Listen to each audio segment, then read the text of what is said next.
Raise your glass and sing along. So raise your glass, your home's where you belong. Feel the love, my brother, sing along. Celebrating, drinking all night long. Feel the earth moving.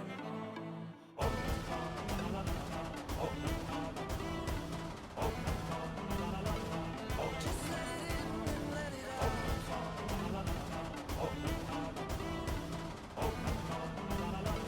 Into a new world.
Raise a glass and oh, night is gone and so there's a light that leads into a world, a place to be unknown, discovered by my own.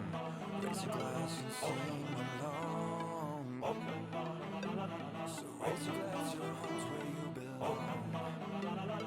Feel the love, my brother, sing along. Celebrating, drinking all night long. Feel the earth moving.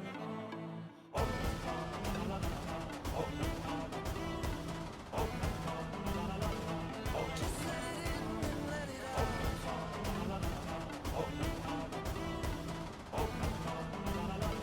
Into a new world.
There's a light that leads into a world, place to be unknown, discovered by my own.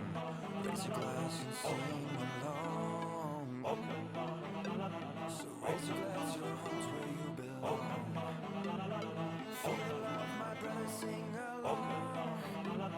Celebrate and drinking all night long. Feel the earth moving.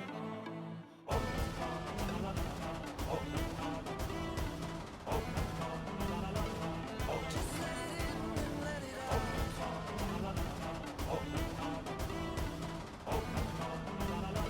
Into a new world.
Raise a glass and oh, night is gone and so there's a light that leads into a world, place to be unknown, discovered by my own. Raise a glass and sing along. So raise your glass, your home's where you belong. Feel the love, my brother, sing along. Celebrate and drinking all night long. Feel the earth moving.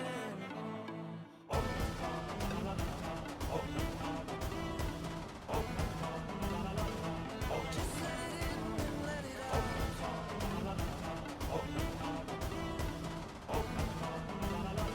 Into a new world.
There's a light that leads into a world, place to be unknown, discovered by my own. Raise your glass and sing along. So raise your glass, your home's where you belong. Feel the love, my brother, sing along. Celebrating, drinking all night long. Feel the earth moving.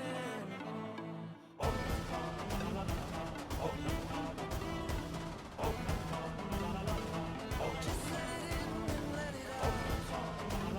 Into a new world.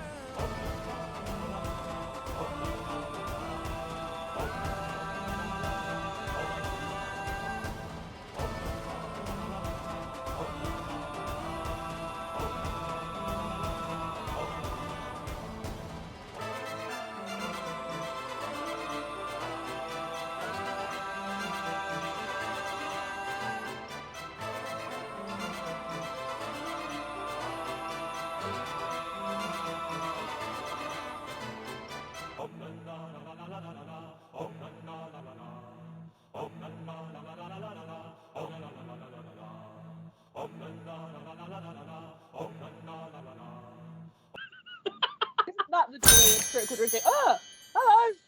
Hey, Queen. Oh, good. Oh, good. How do we know? Welcome to Critical Drinking, where we never hear Emily. Right, welcome to Critical Drinking, where Emily mimes everything. You can hear me now. I just the OBS keeps forgetting my fancy mic, and fancy Mike is also my stage name down the street. Oh, Fancy well, that's why Mike you have to and, be like me and be garbage Mike. I'm like the second half of your act. Fancy Mike and garbage Mike. Yeah. I like it. I like it. It's like I'm Gandalf the Grey and you're Gandalf the White. I love that. And I am Saruman of many colours, and I will scrap a shire and then get cut out of the film. It does get cut out of the film.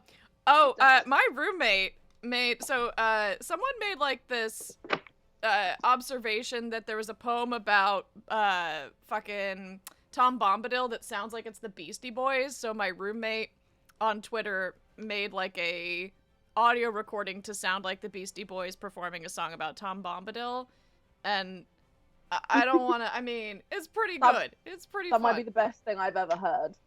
Can we? Is it available online? Yeah. I'll have to like put it on the Discord or something at intermission. Just somebody. Well, I remind me mean, for yes. I was going to say we have Tom an intermission. Bombadil. We do have an intermission. I've forgotten how this works. Right, hello Chris, friends. We are Critical We've Drinking. We've been gone. We play Hi. D&D and drink, except for various medical reasons, none of us can drink. So we are now Critical Drinking 0%. It's like a Coke okay. Zero, but like without the Coke, you know? Yeah. Critical drinking blue. We are now Critical Drinking, brought to you by Punk Nanny, by Brewdog Nanny State. It's fine. None of us can drink. It's all great. It's fine. So we will be doing various other things to compensate for the lack of alcohol on the stream. However, I did say to my doctor, I was like, I'm a lot like less unpredictable when I can't drink. And the doctor was like, that's not a reason to start. I mean, it really depends on who you ask, you know? Right? I know. That just tells me everything I need to know about my psychiatrist. I can see the reasoning behind your psychiatrist though, when they're like, yeah, generally people don't want to be unpredictable. What a square. Would you like to talk about this? Tell me about that. Tell me more about that. Stable when I don't drink. When can I start again? But yeah, exactly. What so kind as of... Blue points out, we can drink, but just not alcohol. Yeah, hence the cup of tea. Oh, I do have the Camarade though. Camarade! I literally have Don Q right next to me. I'm the only one who can drink. I don't know if I should drink though, because it feels like it's inappropriate, I mean, So, like- think of this, No, think of this like I being in a think- relationship with 3 pregnant people. You can drink on our behalf. That's Yeah. basically what every like relationship where one of them is pregnant, the other one drinks for the other one. So you'd have to drink for 3 people, Nacho. No, Wait, Yeah, so you're if drinking my, for if my 4. wife, that's if my not wife gets self-care. pregnant, do I have to start drinking? Yes. Because that would be really Yes. bad. Okay. Yeah. That's the rule. If your wife drinks and she stops drinking because she's pregnant, you have to start drinking on her behalf. That's how it works. Same way you have to eat everything she eats. Oh, okay. So I have to like start having like blue cheese and no wait, what Yeah. cheese? The cheese. There's a certain cheese. Oh, you soft cottage cheeses. Yeah. I Shellfish. think brie. You have to eat all Right? the shellfish on her behalf. Wow. Yes. This is gonna be Oh, bad for me. yeah. Just sushi in general, really. Yeah, but I mean, yes, it's bad for you, but on the other hand, you're not carrying a tiny human for 9 months. That's true. Yeah. I mean, So you thank could God for suffer on her adoption. behalf. Foster care! yeah. Anyway, yes, we play D&D, believe it or not, eventually when we get there. So Don't believe what I it. suggest we do is I'm going to hand over Nacho, who is GMing Hyperion. We maybe do like a recap, introduce ourselves and what we're not drinking, and then we play. Sure. Sound good? Yeah. I have the VCAP sting ready to go this time, so that should be fun, and it should work. Should. Operative word. Should. And then I'm sure it will be as successful as the VCAP itself. also, I would suggest that as we are talking about what we are drinking or not drinking, that we each do one of whatever for Crispy Goth, because Crispy Goth has resubscribed. So thank you, Crispy Goth. Thank you, Crispy Goth. Right, okay. First, slightly terrifying eye of the day. See how long that stays on for. I need to go get my sandwich. I'll be right back. Give me 1 second. 'Cause I need to eat something. Right, while he's gone and got a sandwich, we could do the VCAP. Okay, Yeah. VCAP? I'll be Let's like, do the than- VCAP. Let me run that. Yeah, let's do the great. recap why she's got a frozen grape in her mouth, because that Right. ensures quality. Oh wait, hold on. You know what's funny? When you do the VCAP and you set up the sting, it's the funny part is when you forget that you actually need to be able to see V as well. That is the part that is really fun. Man, I can just bring the audio. All right. I I'm back. don't. I can just okay, do audio version. ASMR.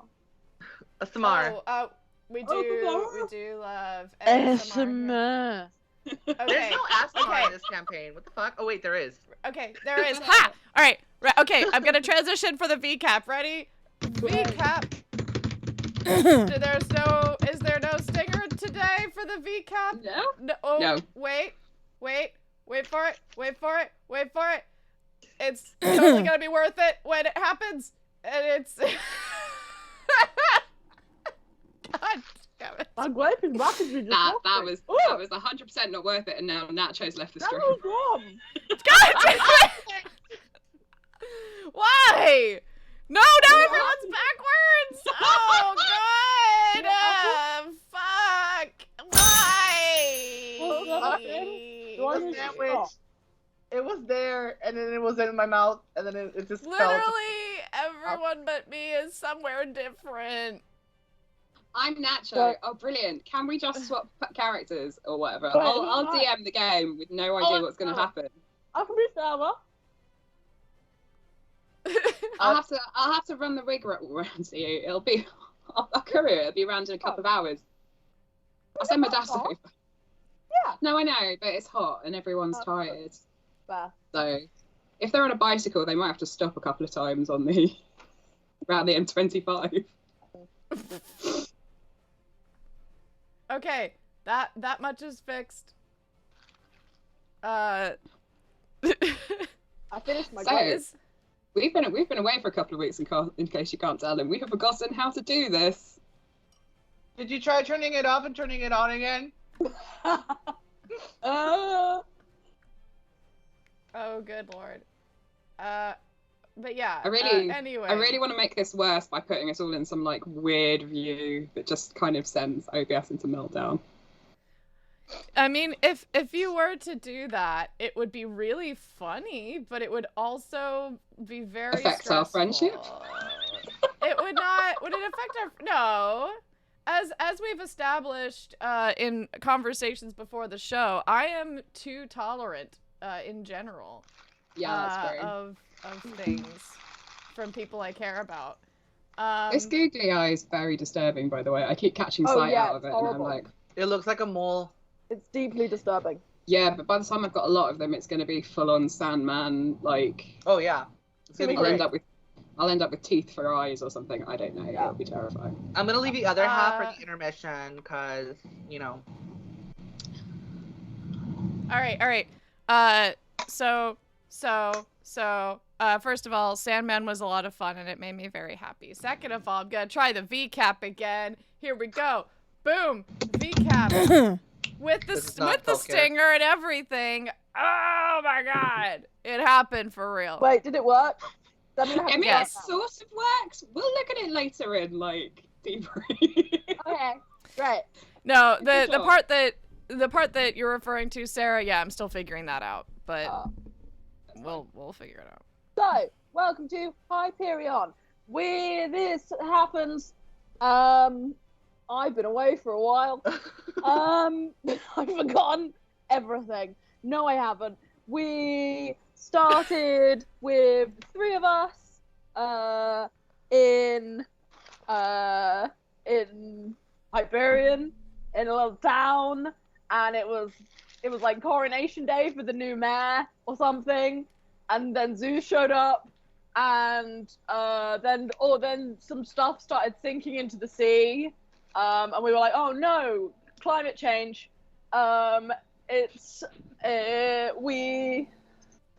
water started rising, and everything was fucked. So we had to go on a mission to get 2 things, because one of the things had been stolen by an evil mermaid, and now we have 2 of the 2 things we require,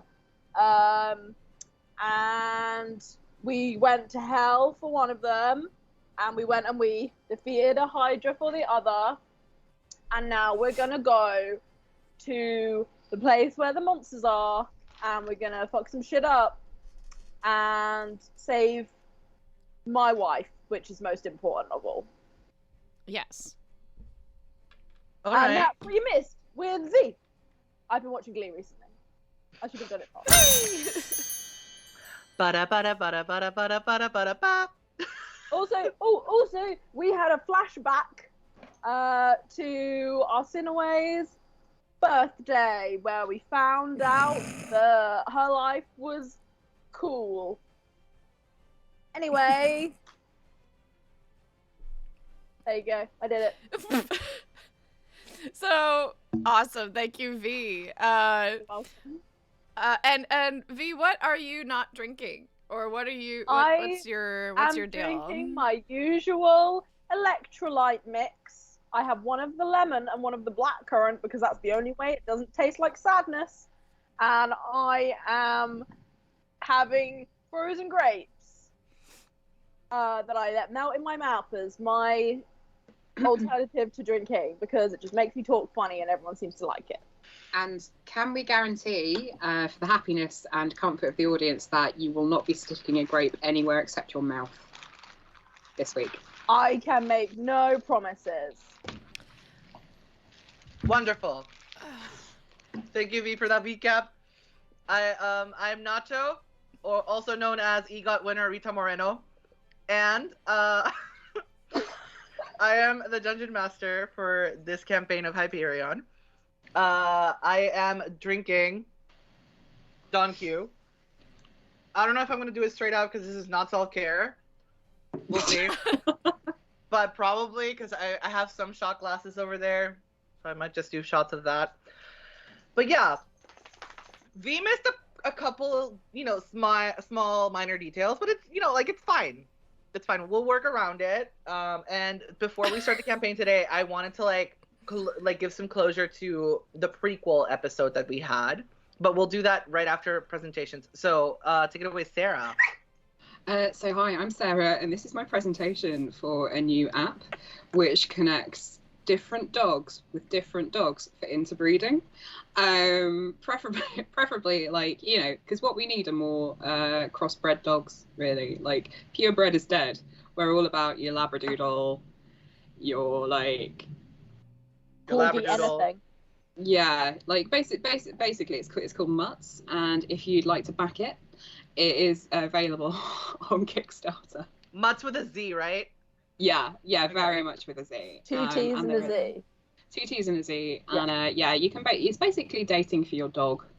Really for your dog that is like has an intersectional approach to friendships and romances. I mean, if we've learned anything, it's that Chopin could use a significant other. Yeah, you're right. I'm not gonna deny it. No, Chopin was actually the first dog to sign up. Amazing. Who knew that he knew how to work Nacho's iPhone? Does.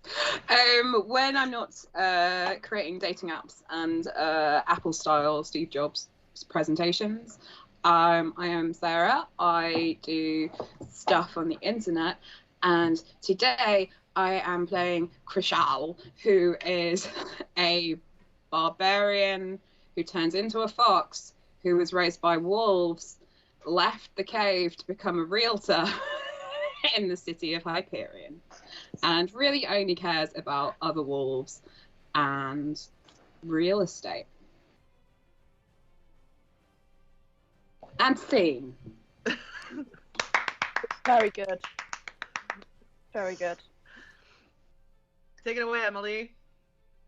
Hi, I'm Emily, I guess, and this wig is taking some getting used to. I play Arsinoe. Arsinoe is a ASMR bard, and she's evil, and, you know, is the daughter of Hades, is, I guess, but not as favored as Hades' other kid, Zach. Fucking Zach. Anyway, Arsinoe weighs a lot. I'm a lot. I'm in a wig now, though, so that's, like, new and fun. And, I am just gonna bring back an old favorite, from last campaign, and I'm gonna be doing, some arm workouts whenever we get subs or follows, or this or that, or the other, or nat 20s. Oh, actually, we should probably post up the drinking rules in case anyone wants to drink with Nacho, since none of us are. Yeah. Let me grab my shot glass, because I'm gonna need it. I got a bunch of disposable ones I bought for my birthday party, but no one used, so. Thank you, Hubley. I thought we just called them drinking, but apparently called them drinking rules. Yes, there are drinking rules if you want to keep Nacho company. The poor boy does need... Oh, there's many drinking rules now. The drinking rules are appearing left, right, and centre. That's... Our entire chat by the end of the evening might just be drinking rules. We also have rewards if you would like to redeem anything. I have so many points that I might have to redeem some rewards by the end of it. I've added a few new entries to the U Up wheel since last we were here. Perfect. There's something. I'm just pointing out that the only one drinking is the DM, so this might not be a good idea, but it's okay. We'll figure it out. I'm excited about it. I will also say, so with respect to the U Up wheel, because it also occurred to me what I sometimes get up to. I was like, I wasn't in an altered state of consciousness of any kind when I worked on the wheel, but you would think otherwise based on the content. But that's enough of me plugging the U Up wheel. I mean, Hooblu has so much that really needs to be a team player and buy some stuff. Yeah, either that or save up for the points buy of endless usefulness, which means that you can give one character an item that may or may not be useful, but it is a whopping 200k, which, I don't know, I think we might need to rethink the channel points. They might be a bit high. Maybe. So we're just encouraging repeat viewing, is what we're doing. Oh my god, you're like We're creating value by overestimating like how much it's worth, because that's like how you win at taxes according to Donald Trump. Yeah, and also because of inflation, we've had to put all the prices up. So you guys aren't going to earn any more. It's just that everything's now more expensive. It's because of inflation. It has nothing to do with us arbitrarily, making everything pricier so that we can rake in record profits. It's not that. No, absolutely. Like, we are not going to be paying ourselves massive, massive dividends at the end of this. Mm-mm. Anyway. Oh, the world is fun. The present is fun. I know. I'm so glad I'm alive in the year 2022. It's been so good. I mean, I guess it's preferable to, like, if it were a bygone era, I would have been put in an insane asylum long ago. They would be like, this one's too sad. I mean, I'd be a nun, given the Irishness. I'd have had to. I'd been sent off to a. It's like, I'm afraid she's 21 and she's not married. What we'll have to do is what we did with cousin Gregory and cousin Angela, and we'll have to send them off to the religion because we can't be having. Sarah would be the nun that tortures me for being a homosexual. Oh no, I wouldn't. I'd be the nun that just spent a lot of time getting pissed, which is really what nuns sort of 400 years did. Quite a lot of alcohol. I was about to say, a lot of sex. Nuns back in the day, lot of being gay and doing crime. Yeah. Period. You know that's where I would be. Or I just had this moment up a mountain. Yes, absolutely. I forgot that being a nun was an okay deal. I don't know. Now I'm just like thinking of various nuns, and I'm like, was that nun gay? Was that nun gay? Probably. Some of them were gay, and some of them were men. That's true. I forgot about that. Yes, that is very true. Yeah. What's happening? My wife just came home. I don't know. I'm waiting for Nacho to like start DMing and say hello. I'm waiting for Nacho to actually do some DMing, but so far it's mainly been Emily and I like riffing on like. Well, yeah, because like you guys talk, and I'm like, okay, well, I guess I'll let them, go at it for a little bit. Practicing the Gen Z heart. Because I'm a millennial and I want them to love me. Wait, am I doing it the wrong way around? Yeah, but it's a bit shit, isn't it? Like everything about Gen Z. That's just a bit. That's better. That's automatically better. No, it's not, because you can't that's really. A heart to me. You can't really see it. Like it looks just like a hole, like a gaping hole. Anyway, let's just. Anyway. Do you want to riff on a gaping hole? Who doesn't associate love with a gaping hole? Yeah. I mean, I was about to say that's definitely a comment from a gay man who has no interest in like gaping holes, because if gaping holes, if he's encountering gaping holes, people need to go and see a doctor. All right, DM My great time. Let's go. Hyperion starts now. Yes.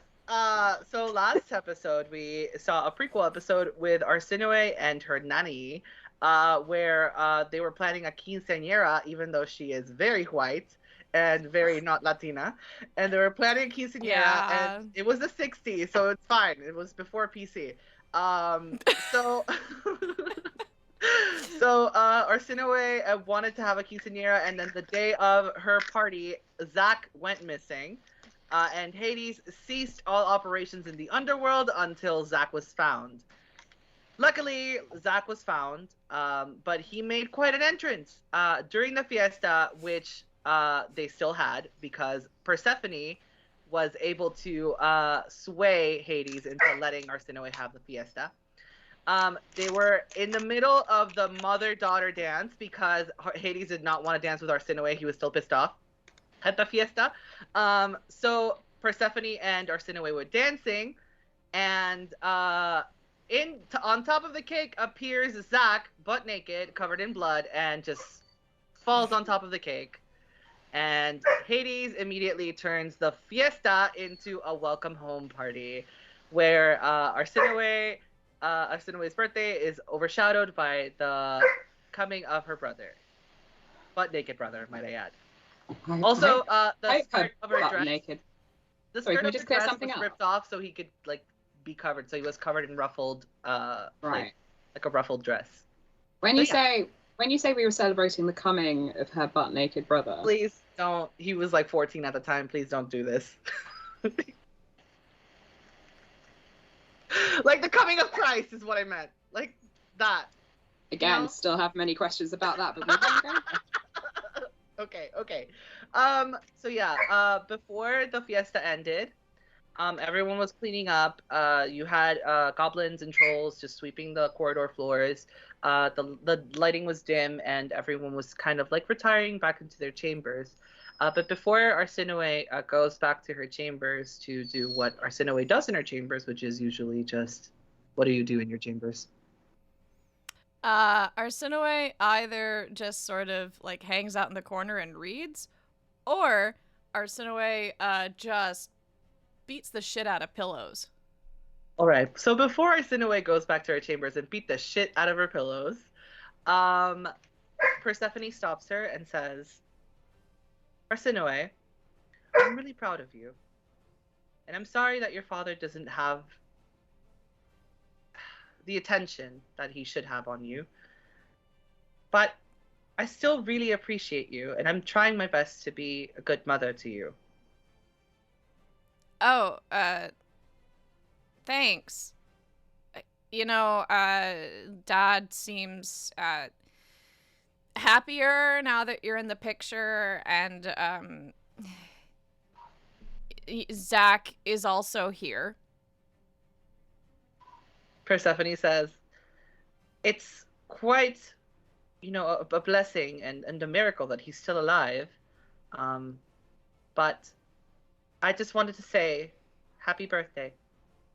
You deserve the wonderful day that you deserve a wonderful day, and I'm sorry that we couldn't give it to you. Arsinoe says, thanks. And she, like, gives Persephone a hug for all of, like, a half a second, and then just, like, power walks away. Persephone just grins, and everything just fades to black, and then we go back to where we were in Hyperion. So this is, like, I would say 40 years into the future. Persephone, Hades, and Arsinoe do not age the same way that people do in the regular world because it's the underworld. So therefore, 40 years in the regular world is like 2 seconds in the underworld, or 3 seconds in the underworld. So we move forward, and we had just slain a Hydra in the Palace of Poseidon, where hold on 1 second. Amphitrite, the goddess of the seas, queen and goddess of the seas, had bestowed the trident to V, if I'm not mistaken, to Pax. Pax received this humble gift, and they are proceeding to get ready to go into the underworld and slay Atargatis before anything else can get out of hand. That is what's going on right now overall. During your preparations, everyone seems to be like hustling, gathering tools, gathering weapons, and one of the sisters, Andrina, she turns to you guys and she says, have you guys seen Antarctica? I haven't seen her all day. Antarctica? Yeah, my sister. Oh. I thought you meant that cold place, you know, where they play the thing before winter starts and everyone has, like, a ton of sex until spring. You've gone to the Antarctica Festival. No, but I'm talking about my sister Antarctica. Yeah. She's the queen. She's like the princess of the sea in Antarctica. She hosts that party, so maybe you know her. Maybe. Do you know where she has? Have you seen her? She's not anywhere around, and we're almost ready to go. I mean, the last time I saw her, she was hosting an orgy, so she was, like, in a costume and a mask, so... How long ago was that? Oh, that was 2007? Oh, we met her the other day, didn't we, when we were on the boat, and they were all there or something. Oh, that's right. In a whole, I like, didn't... 2 hours, and I can't remember. Arsinoe was a little drunk. It's fine. I didn't recognize her because you know she didn't have the accoutrement that She wasn't she stepping had. on your neck. No, Yeah. no, she Oh, wasn't. No. I mean, the problem with like the fish folk from like the point of view of a canine is that they all smell the same.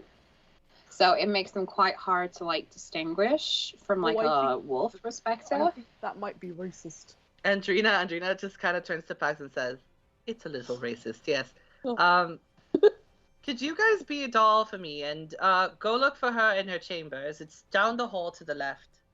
Could you go do that? I just want to make sure that she's okay. She's quite inappropriate sometimes, and I don't want her to be alone too much time.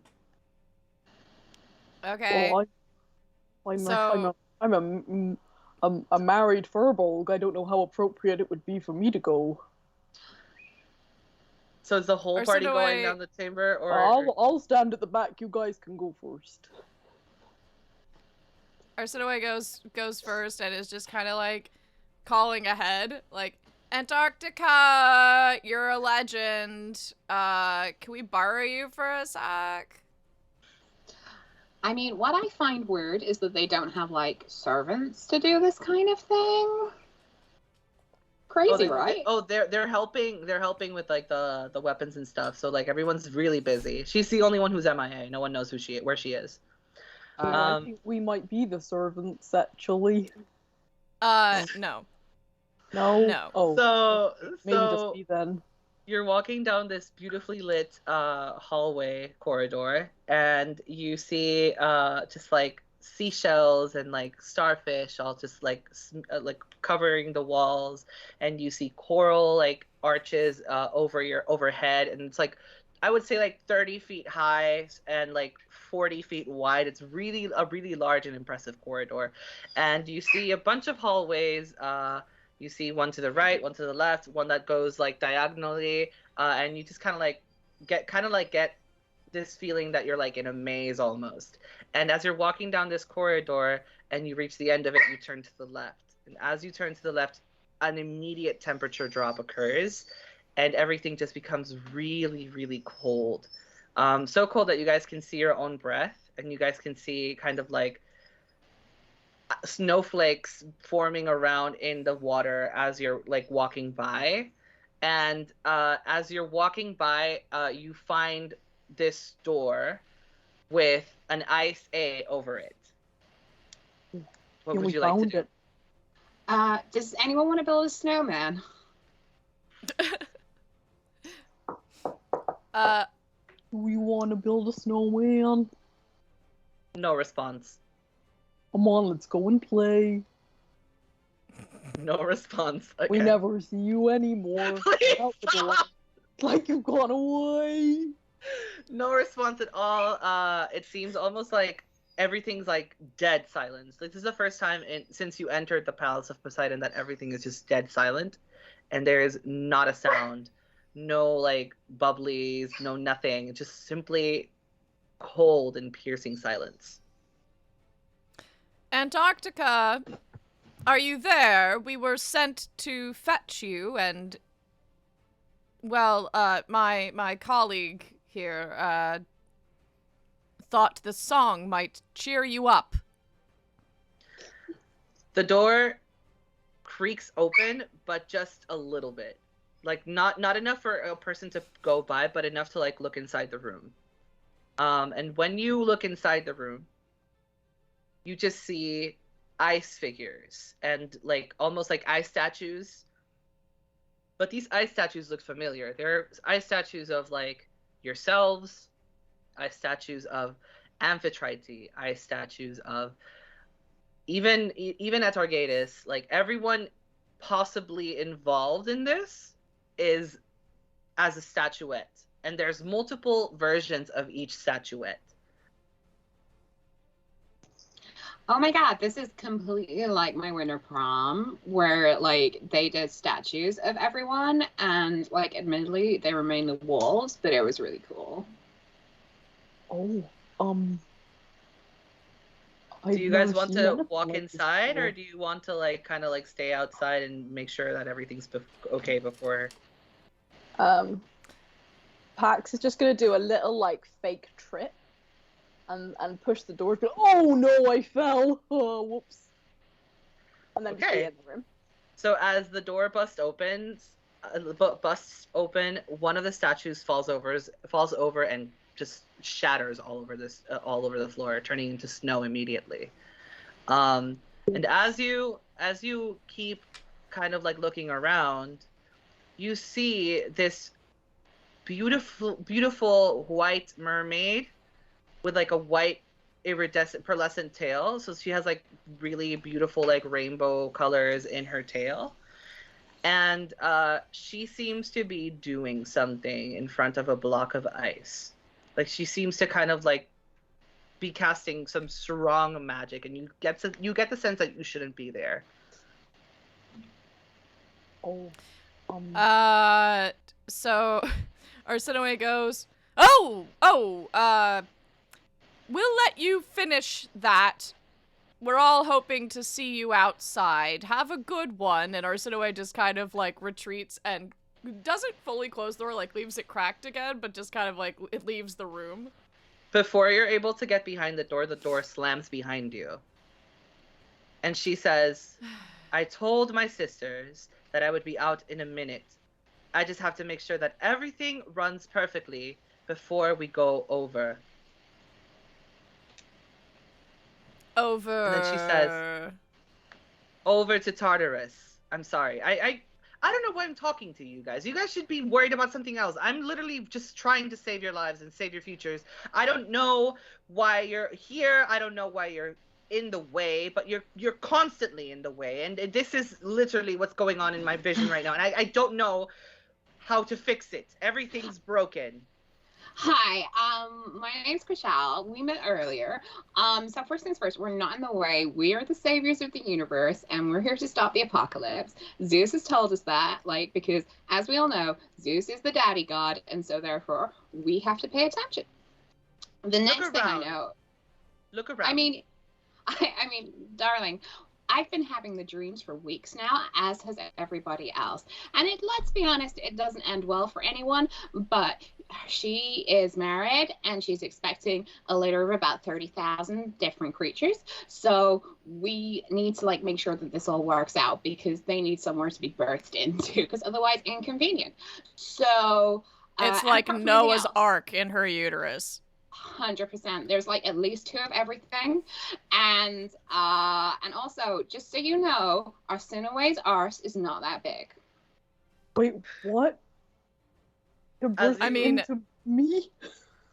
As you look around and to the statues, you notice that these statues are like actually quite disturbing. Like one of them is Pax with a trident driven across her chest.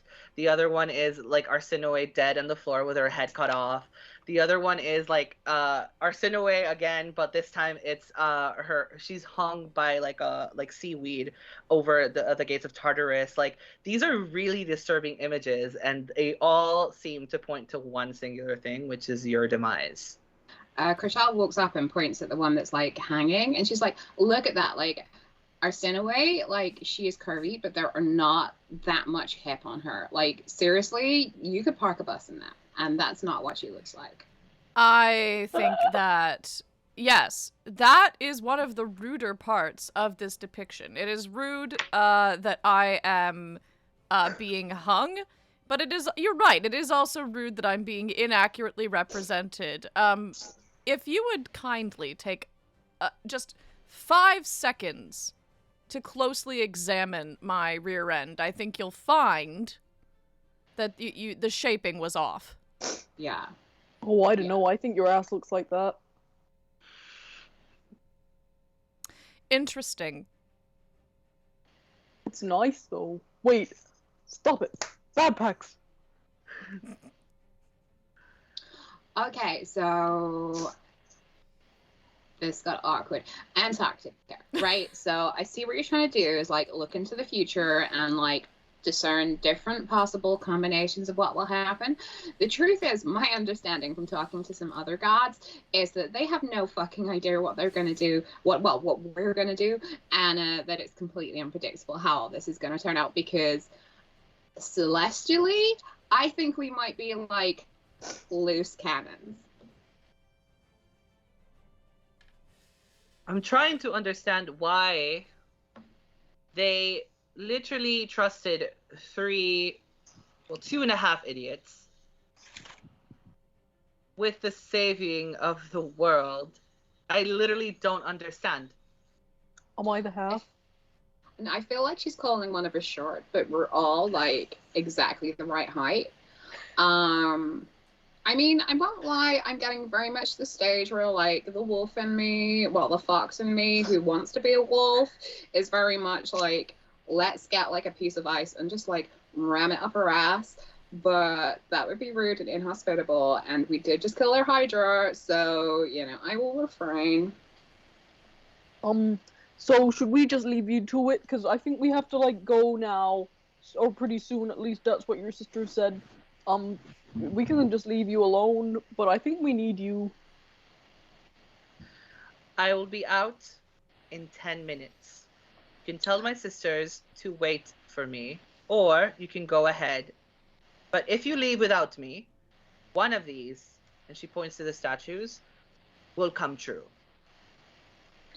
I mean, if you believe in like the theory of like multiple realities sitting side by side, like a deck of cards, then the chances are that like any of these will happen all the time simultaneously in at least one parallel universe at any time. Like, for example, there are billions of Hyperion side by side. You know, it's like an endless sandwich of places. And so like all of these will happen. The question is, which reality are we in? And which of the eventual like happenings will we happen into? The other thing is that I believe that the universe is shaped like a pizza, folding in on itself. You're welcome. And Krishal leaves. The door in front of you, Krishal, melts, and then a gust of like really cold air blasts you from the back as to like she's kicking you out of the room. She flips the bird as she leaves. Just like... Arsinoe just kind of like looks at all of the like figurines or whatever and is like, yeah, have you ever considered that this is a manifesting sort of thing? I mean, this could very easily be a vision board, and you're making it more likely that these things will happen because that's the energy that you're putting out into the world. Now, of course, I'm a bigger believer in things like prosperity gospel. I mean, how else would it explain why I'm so relatively wealthy and successful if I weren't chosen by God? But, you know, that's all one. Right, as Krishel pointed out, everything is happening all at once. Reality is a wave and not some sort of, linear sort of thing that can be easily pinpointed unless you're observing it. But otherwise, double slit experiment. I just am here to confuse you, to be honest. And then she tips over another figurine to watch it just, like, shatter on the ground. Antarctica swims up to your face and she says, "You're fooling no one, daughter of Hades. You think that you are worthless. You think that you are not worthy of the throne, and that's what is eating at you. You are the reason why everything is turning to shit right now, and you know it. So either you leave me alone for 10 minutes, or you can kiss this ice magic goodbye, because I will use it to protect Atlantis rather than help you." Arsinoe looks her up and down, and goes, "You want to kiss me, don't you?"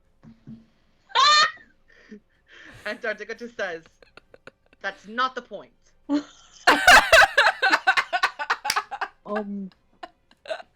you want me to leave the two of you to this for a minute, and then you can have the 10 minutes after you two have, finished not kissing? Antarctica just freezes you in place, and she's like, "No, I need an eyewitness, because if I kill her, then I need someone to see exactly what happened between us." And then she gives you a big old kiss in the mouth, Arsinoe, and she pulls away, and you almost feel like electricity in your lips all the way down to your boobs.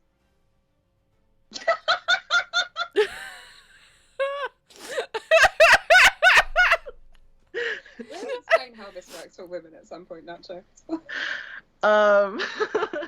After that, I'm what do you do? What do you do? Arsenaway is like, wow, I felt that in my boobs. I love those boob feelings when you kiss someone. I, That feeling in your boobs, those butterflies you get in your boobs.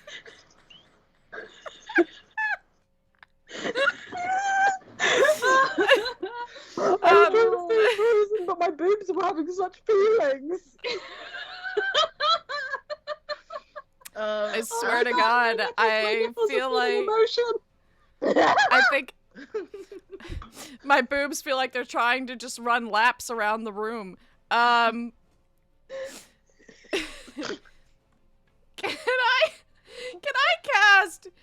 I cast detect thoughts just to see if I can get a better sense of what's going on in there in that brain? Yeah. In the Brian.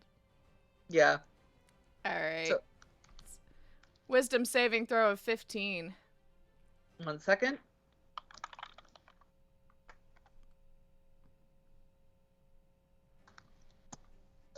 Okay, you succeed. Yay! When you enter her mind, it's almost like have you guys ever seen everywhere anything everywhere all at once? I want that to. one movie? Well, it's basically like you get a bunch of like glimpses of like different universes where like different things happen. One of them is like Antarctica crying over your dead body. The other one is like Andrina taking a bullet for you, like taking a spear right through the chest to defend you, Arsinoe. The others are like basically like they're all about protecting you and protecting Pax and protecting Chrishell. So like these are all like visions that occur simultaneously. So the entering her thoughts is very overwhelming to you, and you feel like almost like you've lived 10,000 years just with 1 second that you took a glimpse into her mind. Arsinoe is going to be like, so you said that we have to stay here so that these statues don't happen? Or what did you say needs to happen? Antarctica says, what I need is time. Give me 10 minutes and I can figure out which one of these paths is the least detrimental to my family and the most beneficial to you and the world. Arsinoe is going to whisper in her ear, I've been inside your mind, and I get it now. And then she's going to kiss her on the cheek and leave. Awesome. Antarctica unfreezes Pax and pushes them out the door as well with a gust of wind. Arsinoe just like leaves, holding her boobs. I am not into voyeurism. Yeah, sorry about that. By the time I remembered you were there, it was too late. Deepest apologies. Just, I mean, like in future, maybe ask someone's consent before they have to watch you do weird sex acts that make your boobs feel funny. Once again, I am terribly sorry. If I had known that you were there, I would have behaved differently.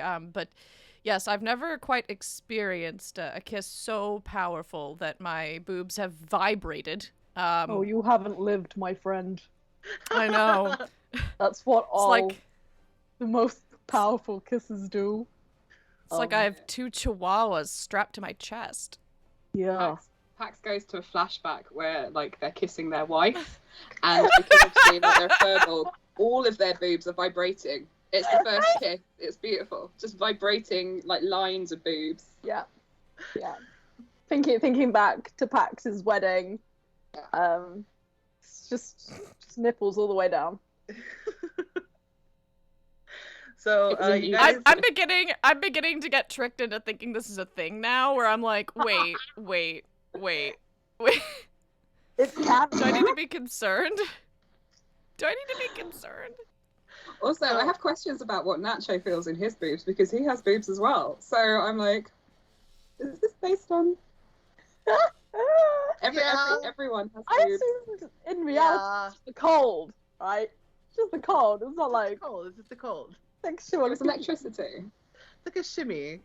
like Billy Like a Elliot. shimmy.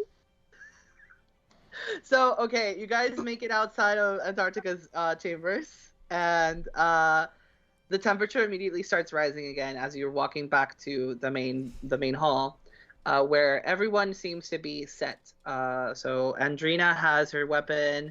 All the sisters are geared up with their weapons, and they're like refining their skills. They're like literally the soldiers are like practicing how to throw spears and javelins into like mannequins. Everyone's like ready to go. And then Andrina sees you, and she swims up to you, and she says, "Is everything all right? Where is Antarctica?" Oh, I think yes. she needs a minute to cool off. Cool off. She's literally an ice witch. What are you talking about? It got a bit steamy. Oh. Yeah. To clarify, what is going on is she told us to relay the information to you that she needs 10 more minutes in order to prevent all manner of multiverse-esque death and destruction being visited upon my friends and I, and also upon all of you. Honestly, I'm impressed that 10 minutes is all it takes to mitigate disaster. Your sister is an impressive woman. And I have a question. So I've only very recently moved out of a cave of wolves. And when you like kiss someone or get like intimate with someone, do you find that your boobs vibrate? Because I've not experienced that, but like apparently that's a thing, and now I'm worried that I don't function properly. Usually when mermaids kiss non-merfolk, they die. Oh. Oh, that's I mean, interesting. But I mean, you're like part god, right? So you probably Yeah, a wouldn't little die bit, for, like little a bit. mermaid kiss. Yeah, Did I she suppose. kiss you? Yes, she did. She did. And she made Pax I- watch, which is like rude. Yes. It was kind of hot. And you're alive? Oh, So far, so good. Yes. don't speak of this, okay? Just keep it under wraps. I don't think my sister tried to murder you, but seems like she did. I'll keep it on the down low. It's fine. She's hardly the first person to attempt to murder me, but also kiss me. That's just, a day in the life, really. I mean, of course, we might already be dead. This could all be a dream. This could be like a weird afterlife. Like we we're get in to a the snow ends. globe. 100%. Like, Andrina slaps you across the face, Chriselle, and she's like, "Are you real? Did you feel that?" not as much as I'd like, but yeah, sort of. Maybe you should try it again on her ass. No. If anyone goes near my ass, it's still sore from where the tail grew. It's not a comfortable feeling. Okay. So, as you guys are having this conversation, like Amphitrite, the Queen of the Seas, is just kind of like looking around, making sure that everyone's okay, and then she sees Andrina slap you across the face, and she's like, "Andrina!" Chriselle turns to like, oh my god, that felt so good. Do it again. Amphitrite just kind of like looks at you stunned, and then she just like swims away. She's like, "Absolutely not. What the fuck?" So that happens, and then the 10 minutes are up. So you see Antarctica just walking, like swimming all the way back to the main hall. And as she looks around, she spots Arsinoe, and she just kind of like glares, like gives a side glare. Almost like she wanted her dead, but like we don't know if that's true or if she wants to kiss her again. Arsinoe just kind of like shrugs, just like, All right, is everyone ready? oh my I just saw your point Yeah. buy. Redeemed you up. Yay! All right. Here, let me. It just felt like Osinoe was having just a really like good like self-esteem moment, and I just wanted to pull her back down. Let's do it. All right. I'm gonna transition over to the wheel. There's the wheel. We're gonna spin it.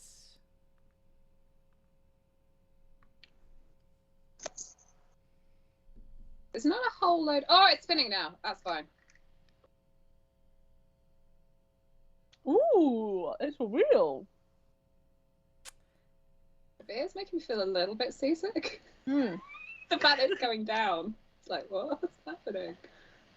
So question. that's it. That's the message. Is feet?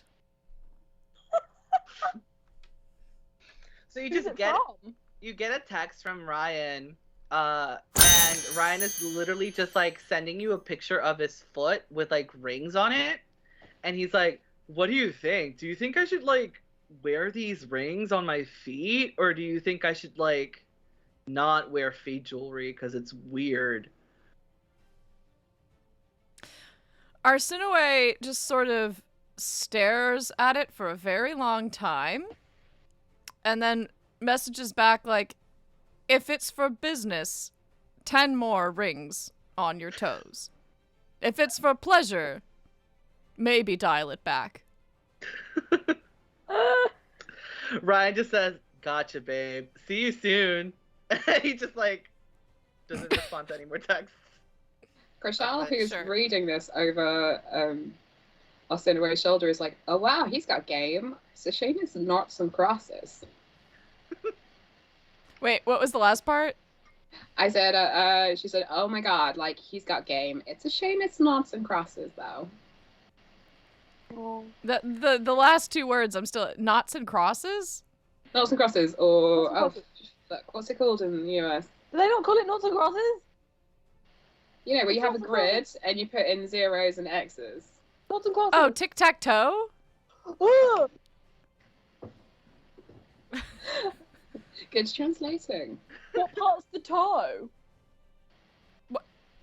I don't know. It's what it's called. Because there are knots Wait. and there are crosses. And there are no tic-tacs in What is there. part of the tick or the tack or the toe? I don't know. Now I'm looking it up. What's happening? It's tic-tac-toe because you do tic-tac-toe. Tic-tac-toe. Okay, yes, tic-tac-toe, or knots and crosses in Commonwealth English. Or X's and O's in Irish English. I've never heard anyone in Ireland call it X's and O's. That's what it says. That's what... I'm just reading Wikipedia. I don't know. I'm not sure I've ever I've- talked to an Irish person about knots and crosses, if I'm honest. That's true, actually. I'm I must have about... played it. I'm gonna book a flight to Dublin right now. Or not even, it doesn't even have to be Dublin. I'm like, just pick any city. Galway, Westport, I don't care. I'm gonna show up and I'm just gonna, every single person I go up to, what do you call this game? I just have visions of you wandering around Waterford going, lovely crystal, but also, what is this? And all these Irish people going, it's a game. What are you asking? Like, what's going on? Sorry, I've got somewhere to be with someone less terrifying backing away. Yeah. Honestly, maybe they'll be like, oh, thank God. The American is asking us something that doesn't make sense, as opposed to, did you know my grandmother? You don't have to follow it Tic-tac-toe. up with, do you know my grandmother? Also, like, grandma knew all about this her name was Flanagan, and I can't remember her first name. Did you know her? Tic-tac-toe from ancient Egypt and ancient Rome, among other places. But where do we get... Oh, first print reference to knots and crosses is from 1858. But I don't really... I'm still looking for the... Oh, tic-tac-toe may also derive from tic-tac, The name of an old version of backgammon, first described in 1558. But the U.S. renaming of noughts and crosses to tic-tac-toe occurred in the 20th century for reasons that I cannot, for the life of me, seem to find right now. Anyway, noughts and crosses. So, What did my grandmother call this game? Edzeba. I love it. back to the matter at hand. After you get a text from Ryan, almost immediately, V gets a text from her wife. And she says, I'm at the... That's a punk. Hold inside. Yeah. She says, I'm at the wizard. Period. Complications. Period. I will let you know if everything's alright. Period. What?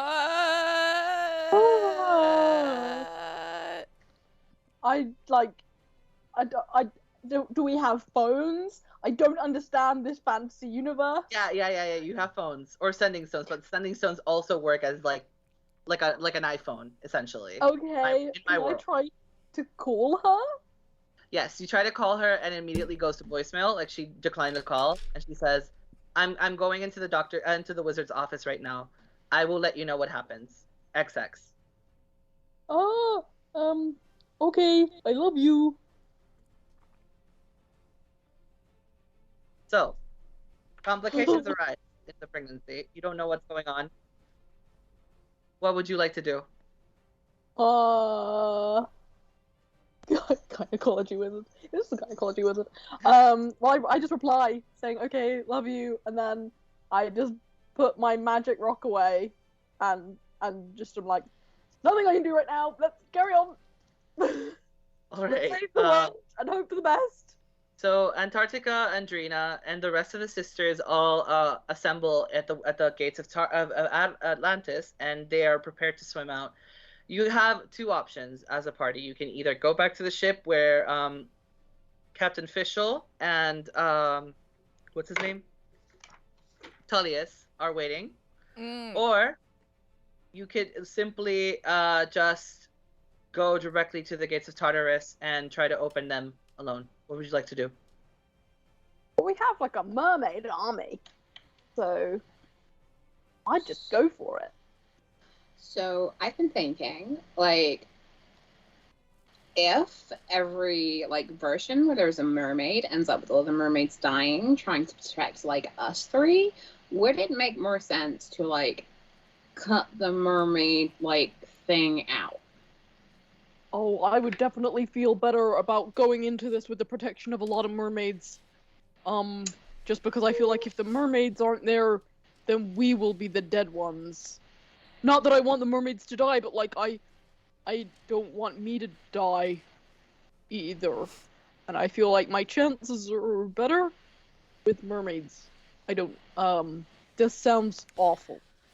I honestly think that having perhaps a moment to recharge, because I don't think we've had one, and my mental capacity for casting spells is dwindling, so taking a moment to recharge, regroup, etc. might be of use.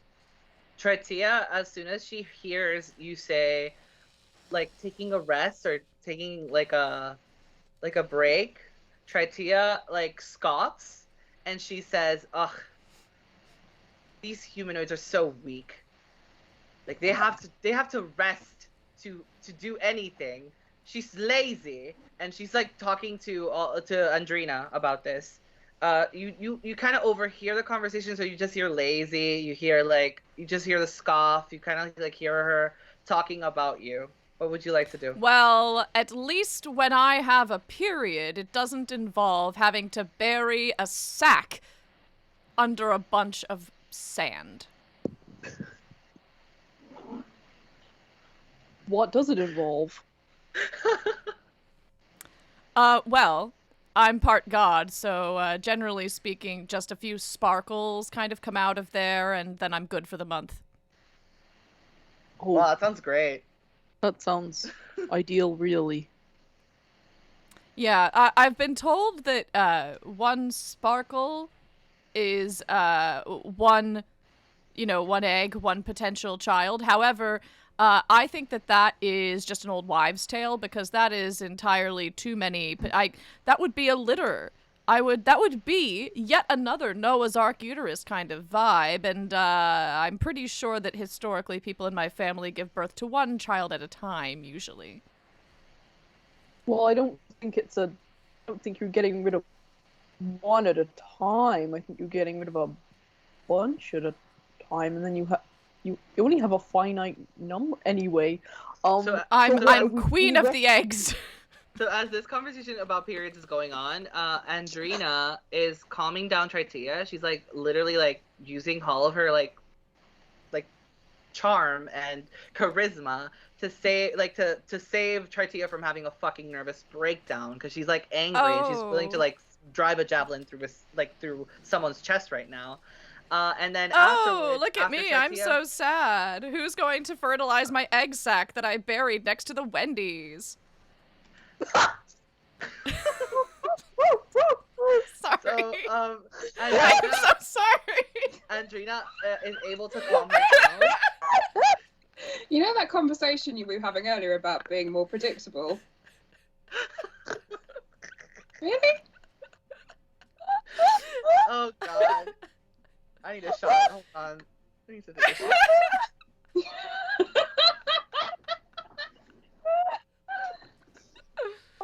Oh god. Okay. Okay. Does anyone have any sort of magic that might mean we don't have to rest for so long? Hold on. Let me get to the point where I was trying to make before the egg sack at Wendy's took place. So Andrina is able to calm Tritia down, and Tritia immediately starts like slowly removing pieces of her armor, so she's like back to her regular like lounging wear. And Andrina Sorry, she just clicks her finger and she's suddenly in loungewear. No, she just slowly starts taking off her armor, so like it's just her regular mermaid wear. And then Andrina swims over to Amphitrite. She tells her what's going on. You guys don't hear anything because she's like pretty far away at this point. But Amphitrite swims over to you guys and she says, "Would you guys like to take a small rest before we leave? Did I hear that correctly?" Yes. It's been a tiring journey, and a rest would do us all good. All right. We're still pretty beat up from your Hydra. I'm not like. Yeah. We that Hydra really shit us up, and we aren't ready. Help. Yeah, and also right. Arsinoe's boobs are still vibrating. It's really distracting. I'm sorry. They're like little ferrets right now. It's an exciting time to be Arsinoe. Little ripples in the water. Very weird. Do you humans oftentimes get vibration in your mammary glands? If we're lucky. No. Folk certainly do. No, I can right. safely say that is not a necessary thing for mammals. It's just something about these two seems to me that their boobs vibrate. It's a right. new thing. Well, although I think at some point I have an ass vibrating story, but that's gonna have to be either for like before the break or something. But I keep thinking about it. All right. Amphitrite just kind of like claps, and then the rest of the soldiers and the rest of the servants just kind of like scurry off into their chambers, and everyone just kind of like leaves, leaving Andrina, Amphitrite, and you guys in the main hall. And Amphitrite says, "Well, we don't used to have visitors overnight, but since this is literally the end of the world, I might as well make an exception. I will assign Andrina to take care of you all as you sleep, because you cannot breathe underwater, and if the spell wears off, you will all die around." I can breathe underwater. Can you not? Who can't breathe underwater?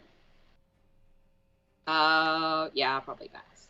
All right. Well, Krishao, you could take care of your friends if you like, or if you like my daughter to take care of uh, your friends for us, then that would probably be ideal. Yeah, if Krishal's asleep, I don't know how she's gonna help us breathe. So, yeah, I think mermaid power would be good. All right. Um, so everyone just kind of like starts unwinding after a long day of fighting a Hydra and like getting a trident that's really powerful, and you have to attune yourself to it. So it's like you have to like take a long rest, which makes sense. Thank you, Emily. Um, so you walk down the main corridor again, but this time you make a right. So that Antarctica's room is like right at the end of the hallway. And once you reach the end of the hallway, there's a small door to the left, and it has like a little like seashell on the door. It's an old wooden door. You can tell that no one has used it in a while. And Andrina just turns to you and says, "My apologies. We don't really have a good place for you guys to take a rest, but I think this will do." And then she opens the door and she reveals like a beautiful, like large room with like luxury sheets and luxury like a ceiling, a chandelier. Like you have candles lit all about, like they're magical candles so they don't burn out. And they're like lighting the way to this like beautiful bed that's like big enough to fit 5 or 6 people. Um, and then in front of the bed, you have like an armoire that has like coats and has like boots and stuff, and you can like put your stuff in. You can take a look, and you can take whatever you like. Andrina says, "Make yourselves at home. I'm sorry for the small room here, and yeah, if you guys need anything, I will be right across the hall. Thank you so much for being here, and yeah, please enjoy your stay." And then she just swims off and closes the door behind you guys. Oh, dibs! And Pax goes and jumps on the bed. Arsinoe just kind of slinks over to an open space and pulls out a book that is laminated, I guess. Either that or it's one of those cardboard books that have been like glossed over. Like, every page is just cardboard. It's that thick. It's that thick. And it's I don't know. I was like, has E.L. James written anything apart from the 50 Shades things? Not really, no. Maybe. What does Arsinoe read if there's no more 50 Shades? She could read Grey, which is the sequel, which is 50 Shades from the point of view of Christian Grey. Or a lot of Chuck Tingle. She hasn't read that. Oh, Chuck Tingle, yeah. Chuck Tingle. I feel like seems Arsinoe best. definitely identifies with Christian Grey, for sure. Not so much the lady, but like more so Christian Admittedly, Grey. I would, as Emily the actor, would be interested. Ooh, I just heard a ding. What was that? Sorry. Emily the actor would be interested. Swarms, thank you, Swarms. Thank you for the Would be interested in knowing Another what shot, the fuck Christian Grey allegedly was thinking, because Christian Grey as a character is a bit much. Oh no, but, so, no, yeah. on the chin. I hate it on the chin. I hate it on the chin. No. I mean, it's vile wherever you put it. So. I hate it on the chin so much. No. I hate it. I got used to the other one. The other one. Oh, you get used to this eventually, and then eventually I'll have one on the other side, and then I'll be upside down just doing the chin thing. I need to make myself a drinking intermission because I cannot be taking shots like that anymore. I am not 19 anymore, girlie. Oh no. No, baby, no. Okay, so you guys are all going to sleep on the bed, or are you guys taking different positions, or what's going on regarding the bedding situation? Arsinoe's gonna sleep on the bed. Krishal just like curls up in a corner. Pax Just is like really enjoying having a big bed. All right. So as you sleep, in the night kind of like dims, so do the candles in the room. So they turn into like this warm, like not warm but cool, blue, almost like a dark blue color. Like the candles magically change into this color flame, and you get the sense like it's a very calm place. You feel safe, and then immediately you all just start drifting off into sleep. And as you're sleeping, you all have different conversations with your patrons. So why don't we start with Krishal? What does that conversation look like to you? How does your patron show up?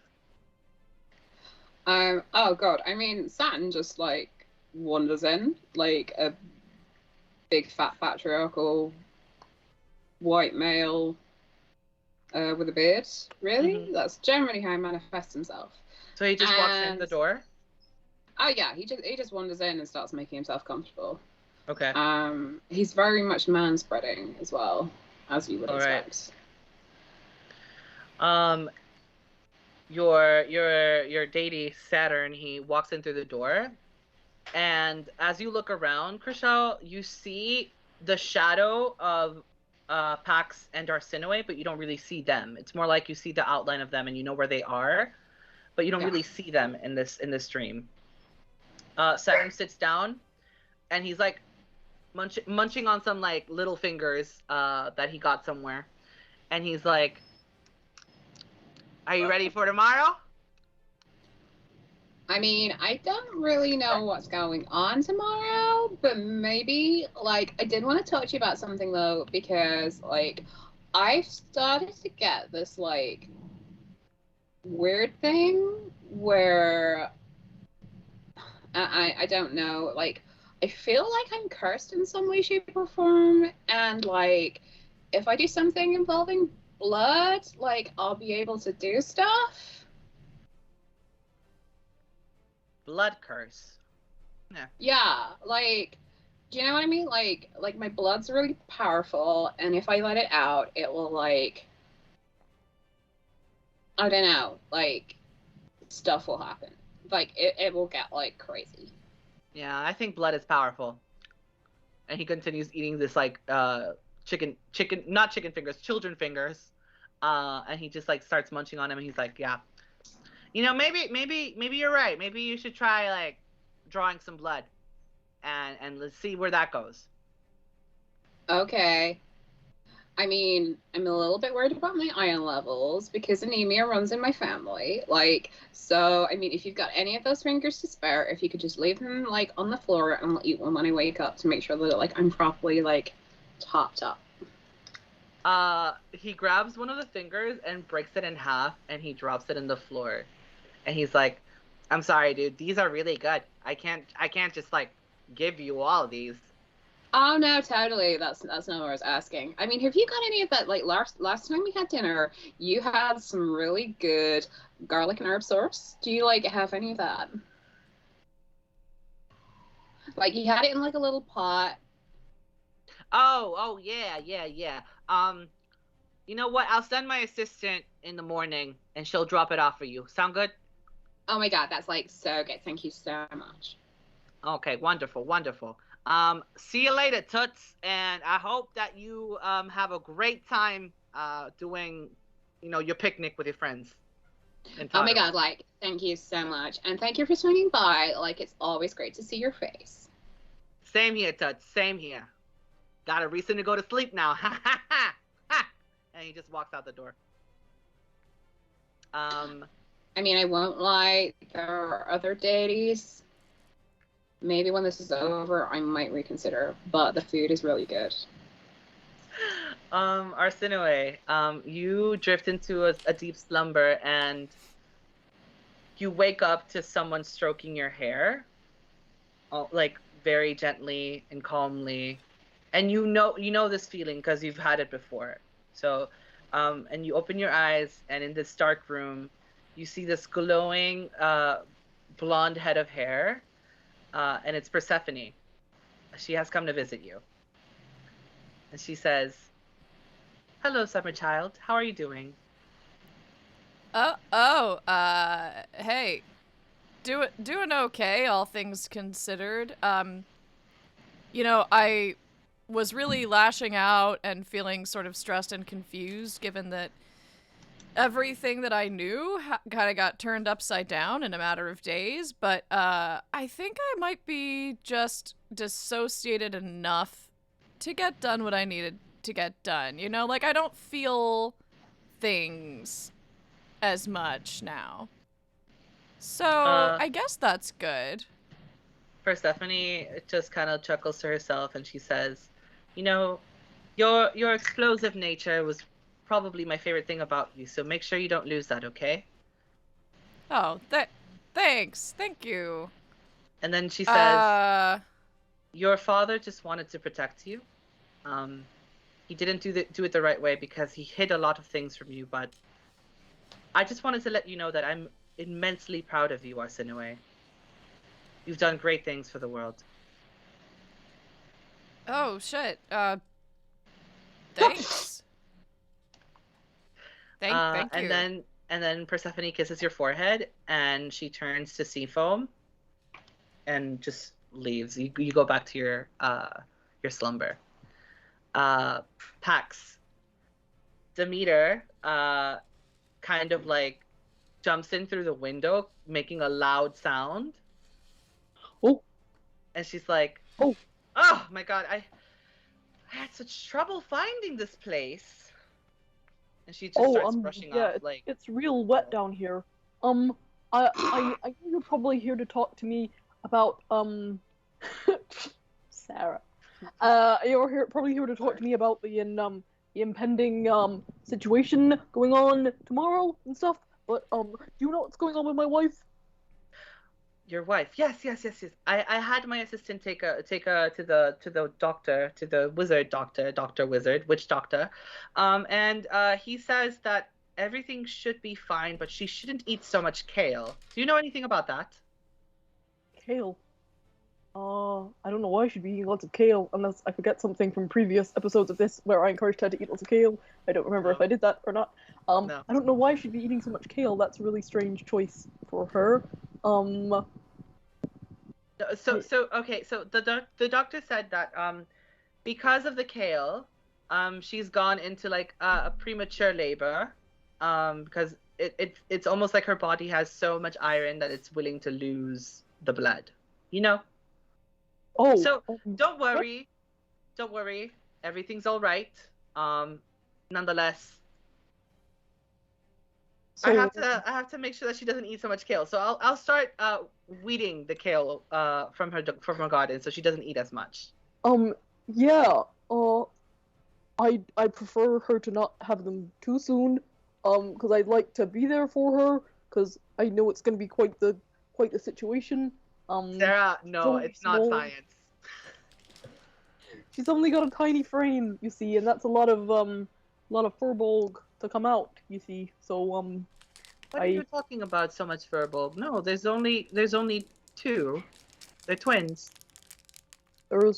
Wait, what? I thought we were having 6 before. Oh no, that was a misread. No, the sonogram was. Some of these things are just like they duplicate themselves, and there was a problem with the princess, so there's actually 2. Very manageable, and you won't have to starve yourself to raise them. Oh. Congratulations. Okay. That's quite a small litter, I guess. That's fine. 2 is good. I like 2. I like them whatever they come out or how they wish to be in the world. Demeter just kind of like looks at you and says, "Do you want 6?" Well, I mean, I would have loved them if there were 6. I would love them if there was 2. I just kind of been preparing myself for 6, so I guess 2 will be a relief.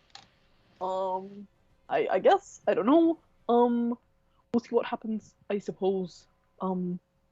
Is she okay though? Like, I mean, like, spiritually in her, like, self, is she doing okay on her own, or? She's really sad. Oh. She misses you greatly, but she knows that what you're doing is a higher calling. Oh, My assistant told her about me, and she told her about us, and she told her about the whole end of the world situation, which has been a lot of stress, but she's fine. can I like send her something, like a gift basket or something? Can you get your assistant to like, maybe get her some flowers, or not kale, definitely not kale, but like, maybe just a cake, or I don't know. Just to let her know that I miss her. Absolutely. And then she says, remember, my brother is trusting you with his weapon, and I trust you with his weapon as well. You are all wonderful, but Pax, sometimes looks can be deceiving. What do you mean?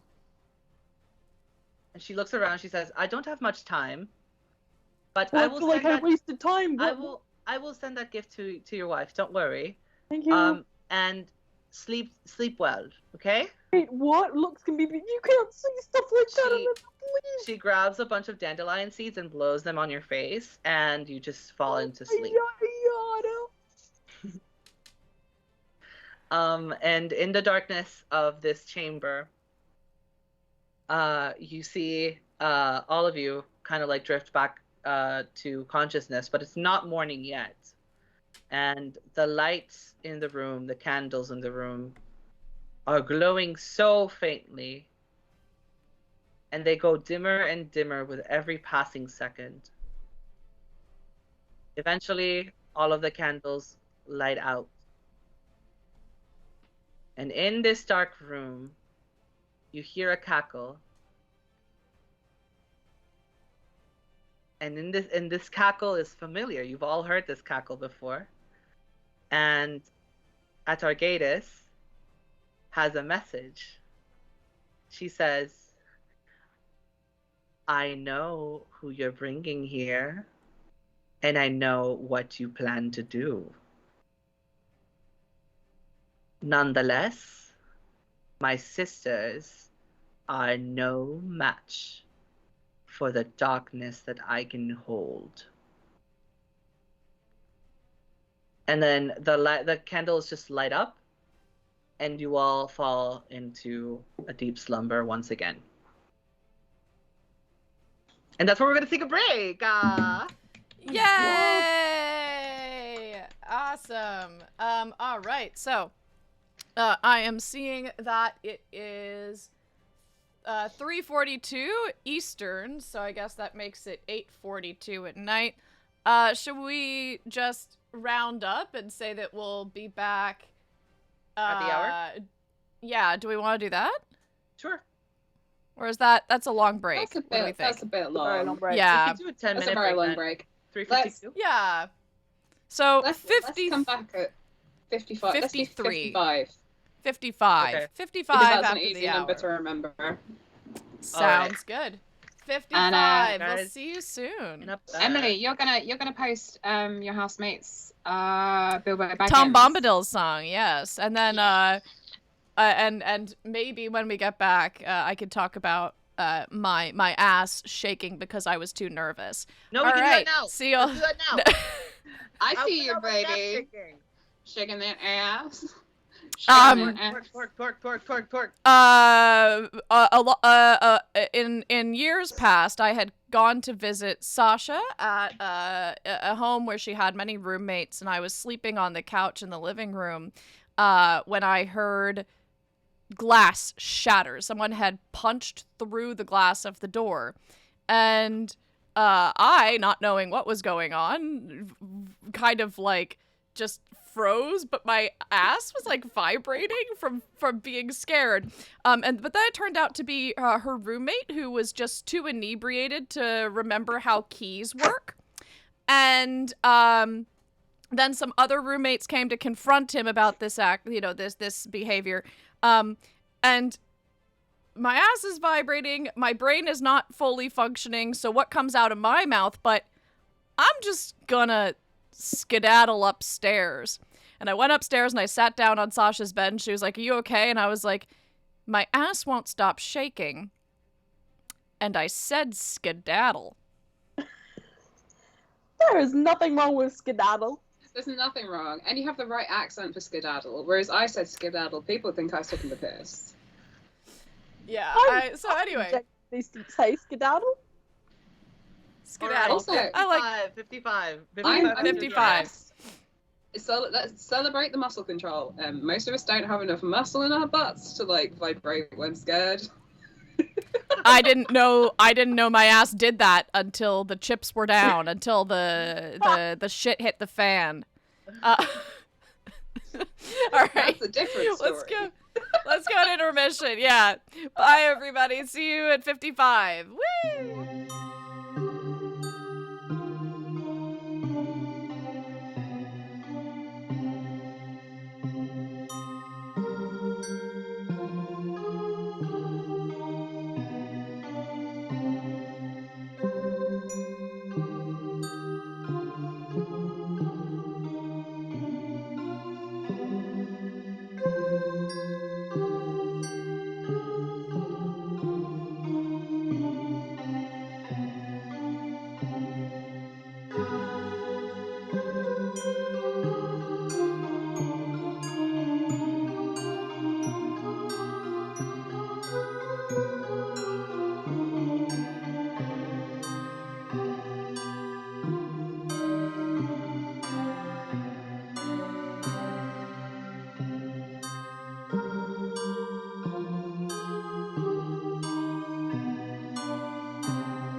What? We are back! Hi, everybody! Wait. We're back! Yay! Oh. What, Oh. what all have we been doing for anyone who might be joining us now? Oh, okay. So I'll give a small debrief about what happened. After our party defeated the Hydra, they encountered this future-seeing mermaid who records the visions in ice, and she literally kissed one of the party members and made her boobs tingle.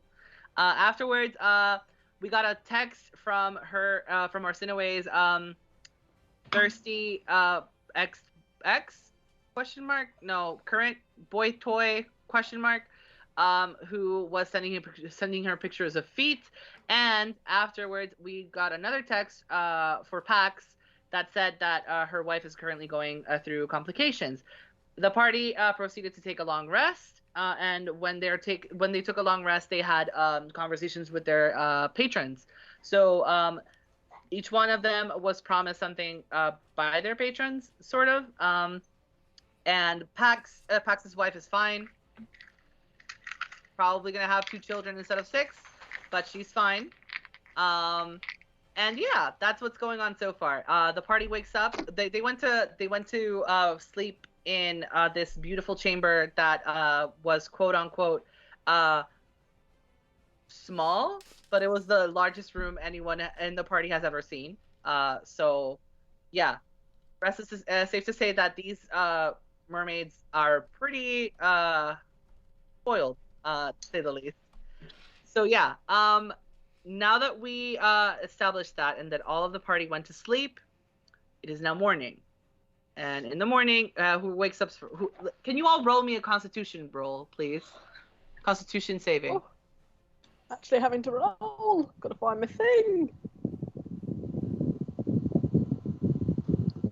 24. 17.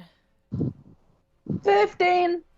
Okay, so the first one to wake up in the morning is Krishal. And Krishal wakes up and there is a small part of a finger next to her because her deity, Saturn, had given her the small little finger to replenish any blood loss that she might have, because apparently she wants to draw her own blood because apparently it's powerful. We'll figure it out. We'll see. Oh my god, he did leave me a finger. He didn't send the dip though. Oh my god, he's so fucking useless sometimes. What? So after that, Where did Sarah get an actual finger from?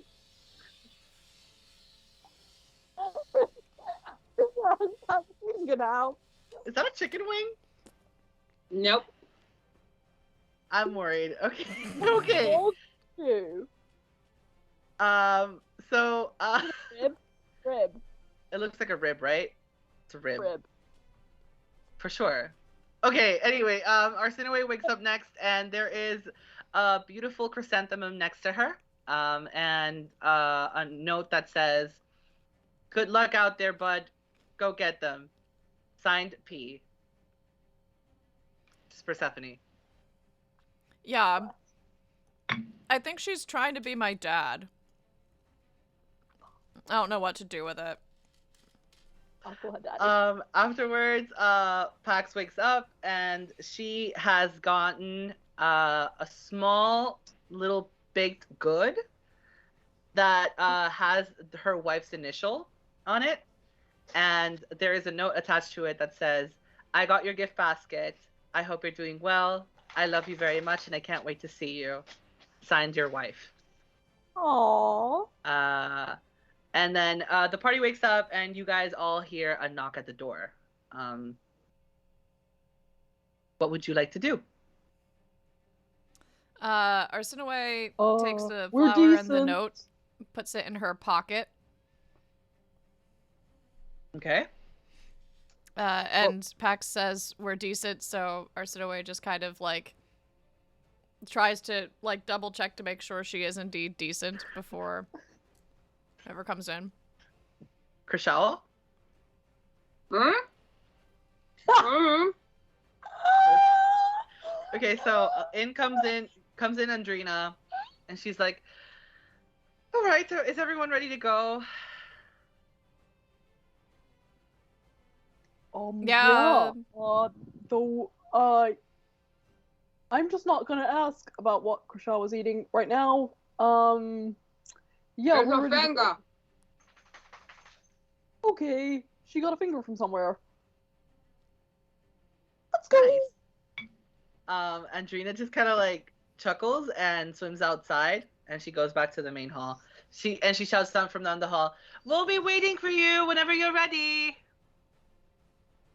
Is there anything you guys would like to do before meeting up with the rest of the party? So I had a Nope. dream last night, and apparently things aren't what they seem, but I don't know what that means because I was too busy talking about my wife first. Oh, what's going on with your wife? Oh, it's okay. We're just gonna be having 2 babies instead of 6 babies. I don't know if that's a good thing or if something happened. I am worried about her, and I guess we'll save the world and then I'll figure that out. Oh my god, like, if you have 2 furbolg babies, you should totally call them Romulus and Remus. Because... And you should make them live on hills. I have every confidence, Pax, that your 2 to 6 children will be just fine. Let's average it out and assume that you're gonna have 4. Sure. Let's do that. I mean, 6 kind of made sense. 1 for each nipple, I guess. 2, I guess she can switch and change about, so that will be nicer. Yeah, I mean, like, to be honest, like, I've seen some litters which are like 9, and that's a lot, and you end up having to like let them eat each other. So, Oh, like, the smaller the better. I wouldn't want to do that. No. Okay, In well, walks let's in. go save the world then, I guess. Oh, by the way, did anyone see that, like, like the bad mermaid? Did the bad mermaid appear to anyone? Like, yeah, I know what you're gonna do. And I was like, oh my god, could you tell us what we're gonna do? Because that would be great. Yeah, I feel like we don't really know what we're gonna do, so maybe she could give us some tips. Ah, that would be cool. Yeah, I definitely felt like she lost all credibility the moment that she insinuated that we had a plan. Mm. Yeah. I mean, although it's nice that she has confidence in us. That's true. That's a good point. Overall, it was a Yeah. very affirming sleep. Yeah. Does she know our plan before we've even come up with it? Because I don't That really would know just what be- we're going into or what's gonna happen. Maybe. I was kind of relying on the mermaids. I'm not gonna lie. Maybe that means that what we should do is we'll make a plan, but what we will Yeah. execute will be the opposite of that plan. Oh, I like that. She'll But then never see hang it on a coming. minute. But She she'll might know know that. that. Thought of that. So we should do what the plan is. Yeah. Oh, good point. I Yeah, hadn't because she considered won't that. be expecting us to have a plan and do the plan. Right, Because she probably right. thinks that we would come up with a plan, ignore the plan, and then like strike out on our own, and like really like everything goes wrong, and then like you end up hanging with like a huge ass because like apparently all the blood flows to your ass when you're like dead, and like like Pax ends up falling on her own pitchfork, and like, do you know what I mean? Like, so maybe if we have a plan and then we don't do the plan, or we pretend we're not going to do the plan and then we do the plan, that could be the thing. Sure. Rat walks in through the door and says, or we could all have individual plans and execute those. Oh, I'm sure you'd be very good at that. I plan on staying alive. Oh wait, but if she knows that plan and she's not gonna let me do it, I plan on dying. Wait. What about if you plan on like staying alive and dying at the same time? Schrodinger's plan. Yeah. Schrodinger's plan, Hmm. like, there's a plan in the box, but no one knows if the plan is happening because you can't see it because it's in the box. Has anyone got a box? Am I the box? I don't know. Do I have to think So- outside of myself?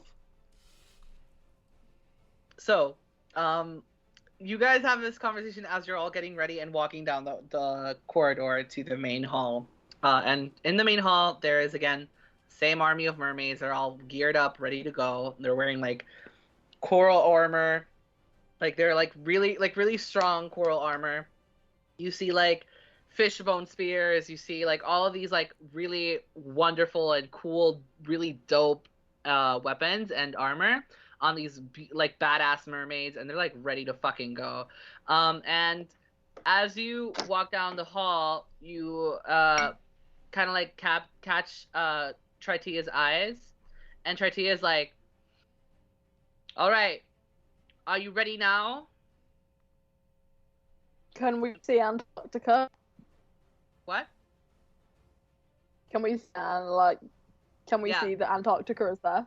Antarctica is like like building an ice sword, and she's like with her nails, she's like filing it, so it's like really sharp. Ooh. Andrina is there literally any, just like- like making sure that everyone looks good. So she's like making sure that like everyone's armor is well put and like covering all of the vital organs. She's like adjusting soldiers' helmets and flirting with some of them. She's like very much like going all around and like seeing where everyone's gonna go, because she's gonna be the one staying at Atlantis to make sure that everything is okay. So, Amphitrite and Andrina are staying at Atlantis, and the rest of the sisters are going to go help you kill Adargatus.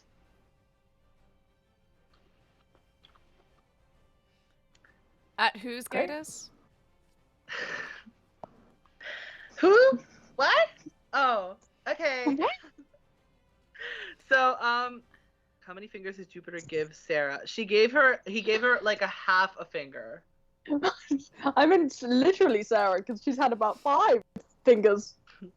They keep being more fingers. I'm just like, oh, here we are. She's got a whole hand. Yes, and. So actually, it's not a finger. It's like half a hand. So it's like 3 fingers. Oh. But Oh, Sarah. Between the eyes and the bunny ears and the rib, I don't know where to look. It's so scary. it's quite a show. It's quite a show. I can have nightmares.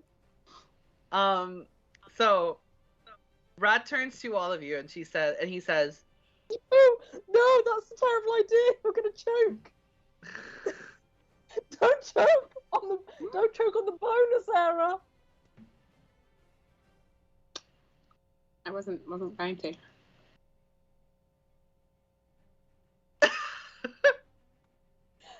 People pay good money for this on the internet. oh my god. I know. Yeah. Get prepared for my Lovecraft fan channel. Jesus Christ. With Someone the eyes, cheer I us keep and thinking she'll about stop. Picasso.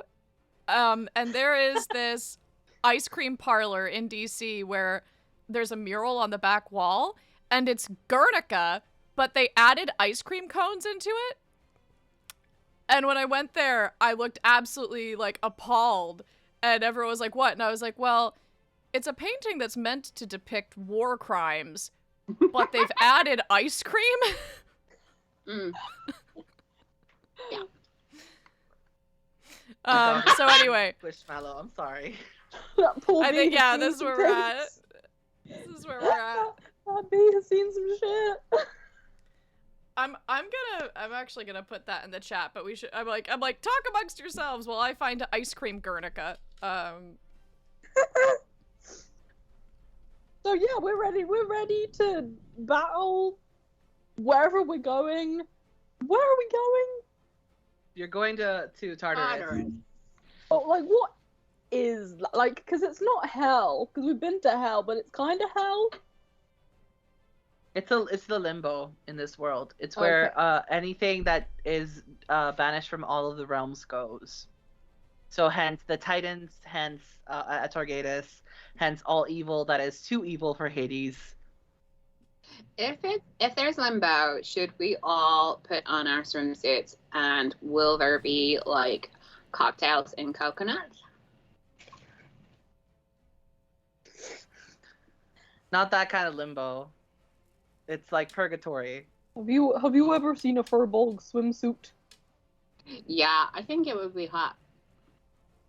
Yeah, it's too hot for mermaid eyes. I think it would boil the sea. It would boil the sea. That's how smoking I am. Ice cream Guernica. Jesus Christ. Hold on.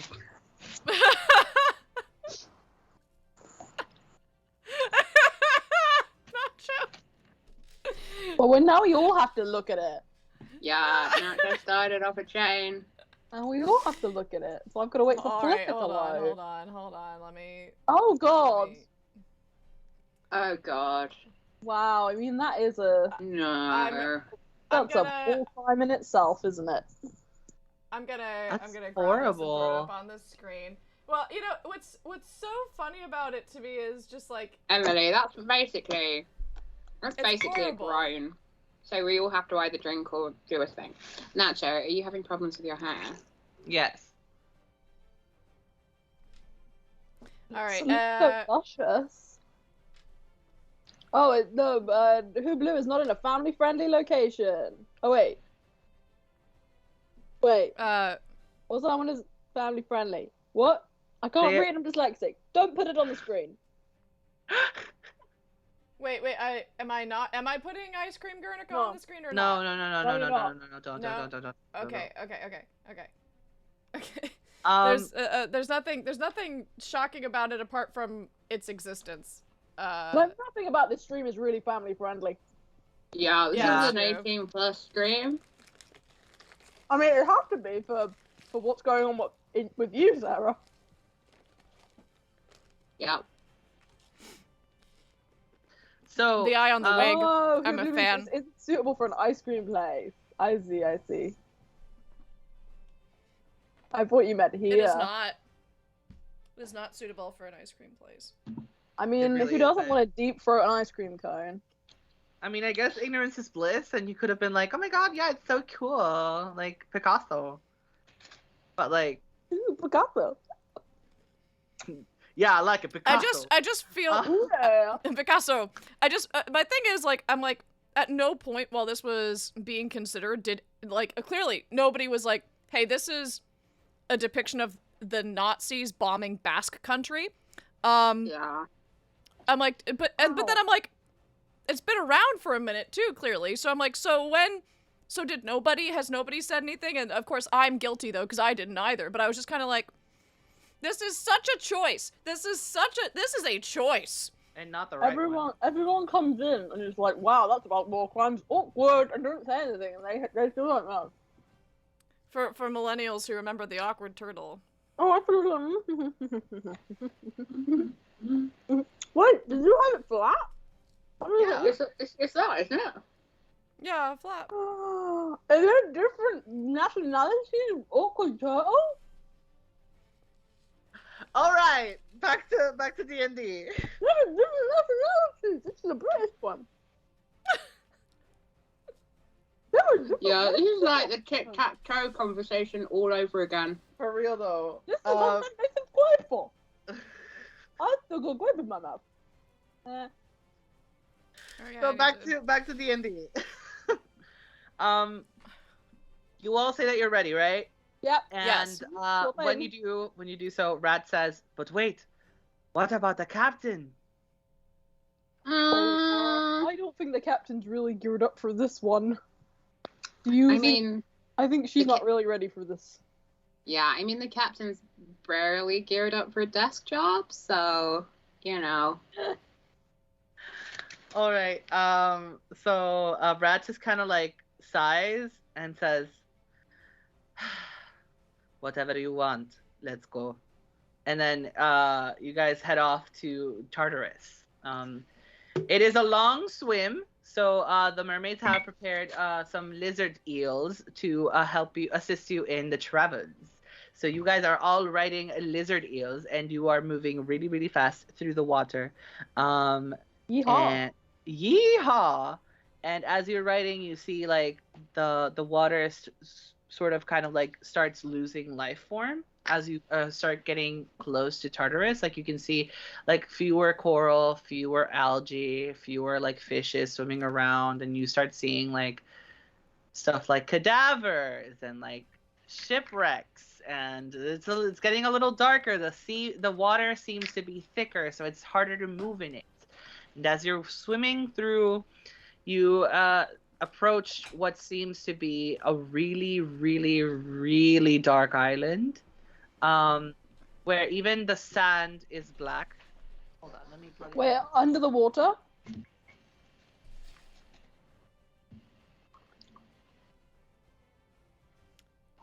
Oh no! Oh Ooh! oh! Oh, Ooh! New it's a different view. angle. This is the angle we get in Tartarus. We get frozen. except he's nachos. frozen. Yeah. Well, It's a beautiful smile, though. it is a really It's nice a lovely smile. smile. It's a lovely freeze. Like, my ever freeze is like, well, like, Nacho gets Right? a beautiful one. Yeah, Good you for did very well Nacho. at freezing earlier, by the way. I thought you genuinely frozen, but you weren't. You were just doing acting, and it was like, Thank you. I am ready whenever Critical Role wants to come calling. when Brendan Lee Mulligan makes that call, and he's like, Yeah. "Hey, do you wanna come and hang out with us?" Yeah, I'm ready. And you're like, "No, actually, I'm waiting for Critical Role." Like Yeah. Dimension 20 is good and all, but it's not. Whatever Like, Dimension 20. You guys Yeah. don't do merchandising. Like, I'm not gonna get my own cartoon series if I join you on D20. So I mean, maybe I'd be the turning point, though. maybe when you start doing the range of I saw it in their merch, game. when you turn up and you're like, I've done us all merch and it's all on my My page, Red on my bubble. on my Redbubble account. yeah. I would be like, Can you guys hear me? yes. Yeah. Okay, I don't know what's going on with my camera. One sec. I mean, it's lovely. Whatever it is. It's a really good smile. It's a great. Yeah. Great. Yeah, also the Mike Merkin is a real treat. I feel like know- his hair is just falling really beautifully as well. Like, I Yeah. enjoy the really great picture. I enjoy the pearl necklace being a thing now. Like, I remember when I was a youngster, instead of like pearls, it was like a puka shell necklace. It was weird. I dig the pearl necklace. This is fun. Yeah. Except for me, pearl necklace has very specific connotations.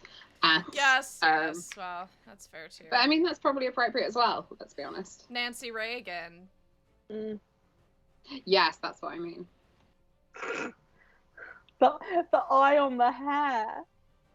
I don't need to. And I need it's to so spot- good. It's so good. Yeah. Also, to Fun. clarify, if anyone's not aware, Nancy Reagan was famously good at performing a certain act that one might Yeah. associate with a pearl necklace. Yeah. Pharisees. His face is just like, what? No. I also love that there was that silence, and you guys can't hear it, but I can. But so the music was doing like the violins were doing like a vamping kind of sound. It was like da da da da da da da. Was it? Were you saying it was a good rhythm? It was a good. really It building was up a good momentum. rhythm. It was a good rhythm for an awkward silence around Nancy Reagan. I feel like there are multiple acts associated with pearls. Is diving for pearls different than a pearl necklace? Yes, I think so. I'm a bit rusty. Diving for pearls. Because diving for pearls is a female, not necessarily female, but Yeah. vulva owning. Yeah. Yeah, it's different. My camera's not working at all. I don't know what to do. I mean, that picture was lovely. And Was- Can I like try to exit out and come back? yeah, let's find Yeah, out what let order me- we end up in.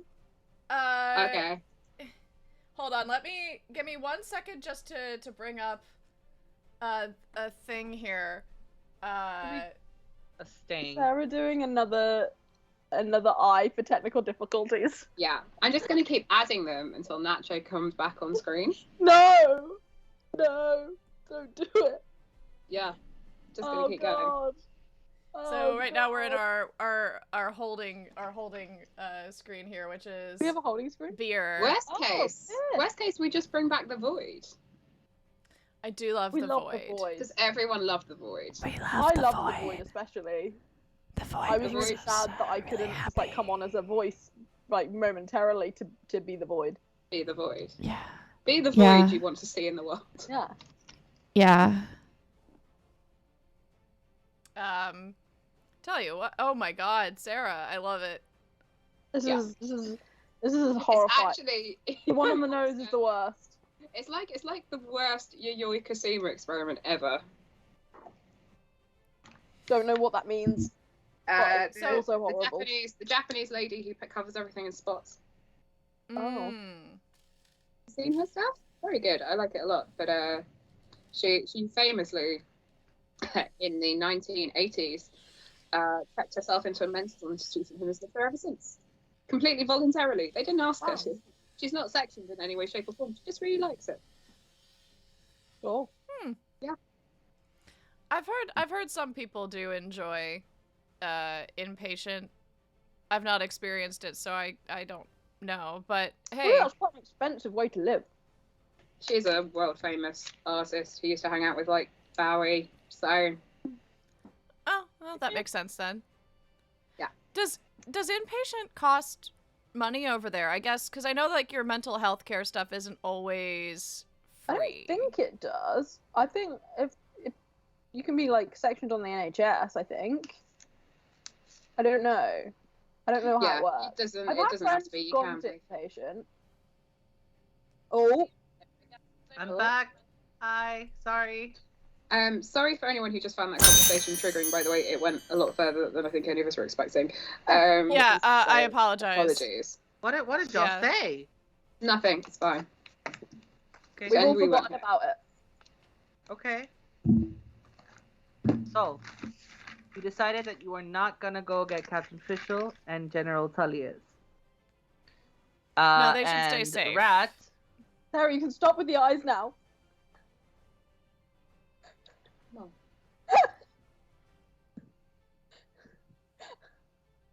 No. That's horrifying. You look like a fiend.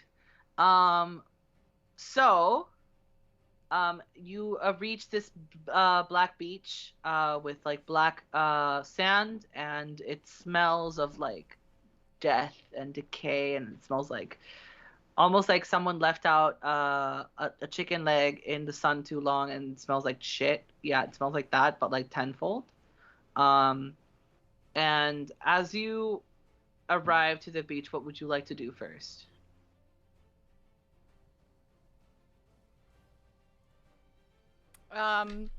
Arsinoe would take a good smell and be like, ew.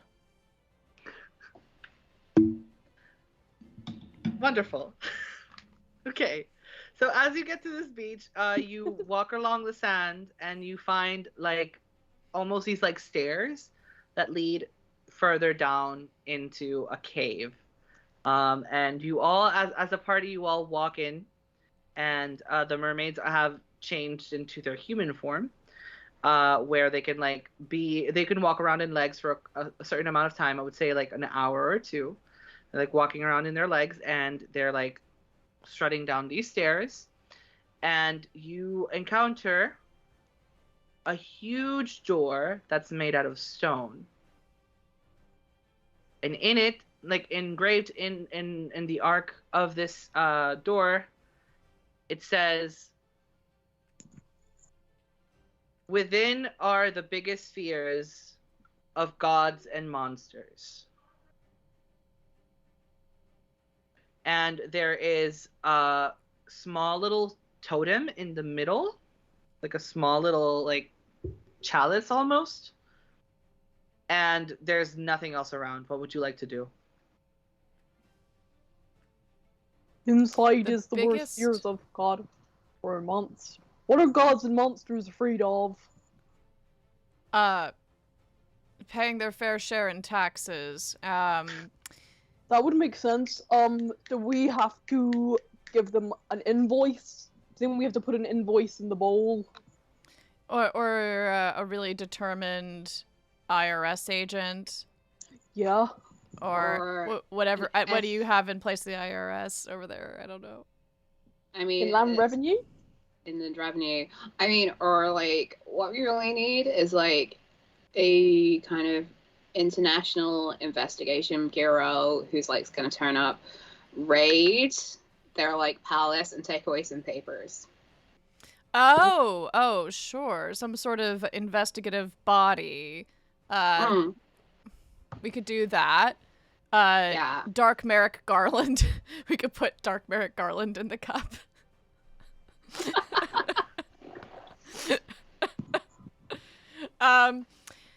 Let's see. More realistic options, perhaps. What's something that people fear? Mortality. Being perceived as not valuable.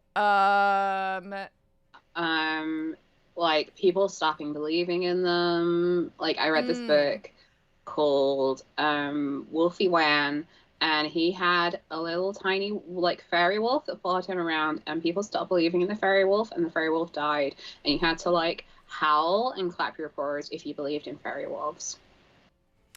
That is one of my favorite Neil Gaiman books. I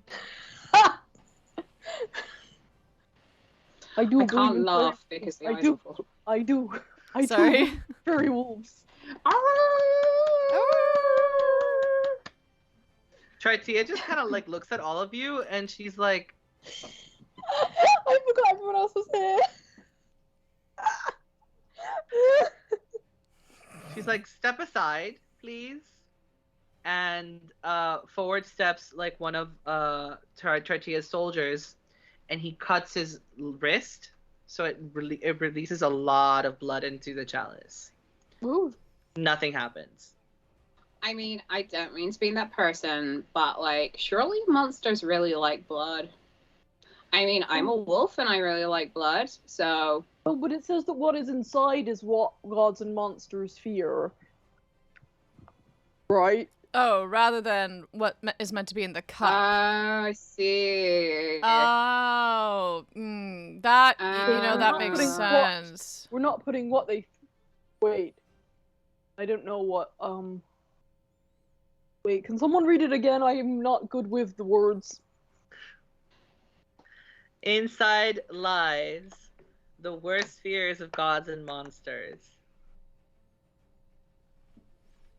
The worst fear of gods and monsters. Oh, but is it like lies as in lies down, or is it lies as in like tells lies?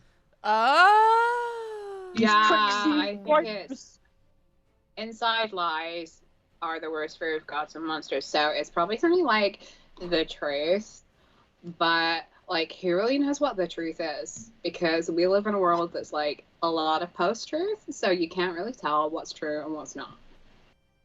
Also, is there anything written on the chalice? Ooh, good Can you call. roll me an investigation check? Oh my god, yeah. Investigation. And I have investigation at advantage, so I'm rolling again. It's a 14. A 40? 14. I was like, what? Wonderful. 1-4, Nacho. Okay. I'm gonna say that for a 14, you are able to see an inscription, but it's written in a language that you don't understand. Oh my god, I wish I'd learned something other than wolf and common. The soldier that was holding up his wrist over the chalice, dripping in blood, the blood just kind of like goes back into his wrist and poisons him, and he falls dead immediately. Can I eat his finger? I think that's Tritia immediately just says, "Everyone step back. Everyone step back." What do we do here? There's something written here. I can't read it because it's written in something that's not like wolf and not like stuff. And I've like tried sniffing it, and it's not sending out like chemical pheromone smells, so I can't really tell what it's trying to tell me. Can I take a look at it to see Yeah. if I can figure out what language it is? Druidic or undercommon? Let's speak both of those. It is not druidic or undercommon. Not celestial, I imagine either, eh? It's celestial. Oh, it is celestial? Yay, I can read it. It says, "The blood of a god will open the gates." The blood of a he god was- will open the He gates. was not a god. I see. I mean, you're What like you a meant- little bit god. I feel like she's god enough. I am. I could give that a try. I mean, unless is there another god here? I'm about to do a thing. Hold on. I mean, it's either me or it's someone else. Do you feel it in your boobs? Wait. Check the chat. Oh no. Yes! Chat came through. Let's go. Okay. Yes. So, as you are in this dark beach, Zach just kind of like falls from the sky. He's like, "Whoa!" and falls flat in front of you. And he's like, "Holy shit, man! These trips to the overworld are fucking getting trippy as hell. Holy shit! Hey, Arsinoe!" Zach, hey, how the fuck did you get here? Oh, I was walking around in Asphodel and I like took a wrong turn, I guess. But like I'm like, where are we? Where is this? Zach, that doesn't make any fucking Never mind. You fell. Are you bleeding at all by any chance? Not that I know of. I mean, I think I have a minor concussion, but I'm like fine, dude. Yeah, yes. You're absolutely fine. The problem is... Tritia just stops the conversation. She's like, excuse me, who are you? This is my half-brother, Zach. Zach, say hi.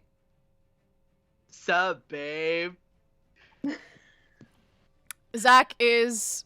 My half-brother, Zach, is a whole god. A whole god. Zach... Yeah, Zach man, is... I'm the god of holes, man. What's up? Zach, as the god of holes, could you please put some of your blood in that cup? Sure thing, little sis. Here we go. And then she's just kind of like... I'm slits older. his wrist. I know, but he just calls you little sis for no I time. know! I know! He just slits his wrist, and his blood falls, and the chalice turns white. And when the chalice turns white, the whiteness goes all the way down to the floor and into the door, up, and then it opens. And as it opens, what's up? Oh, I was just gonna say thank you, Zach. That was very handy.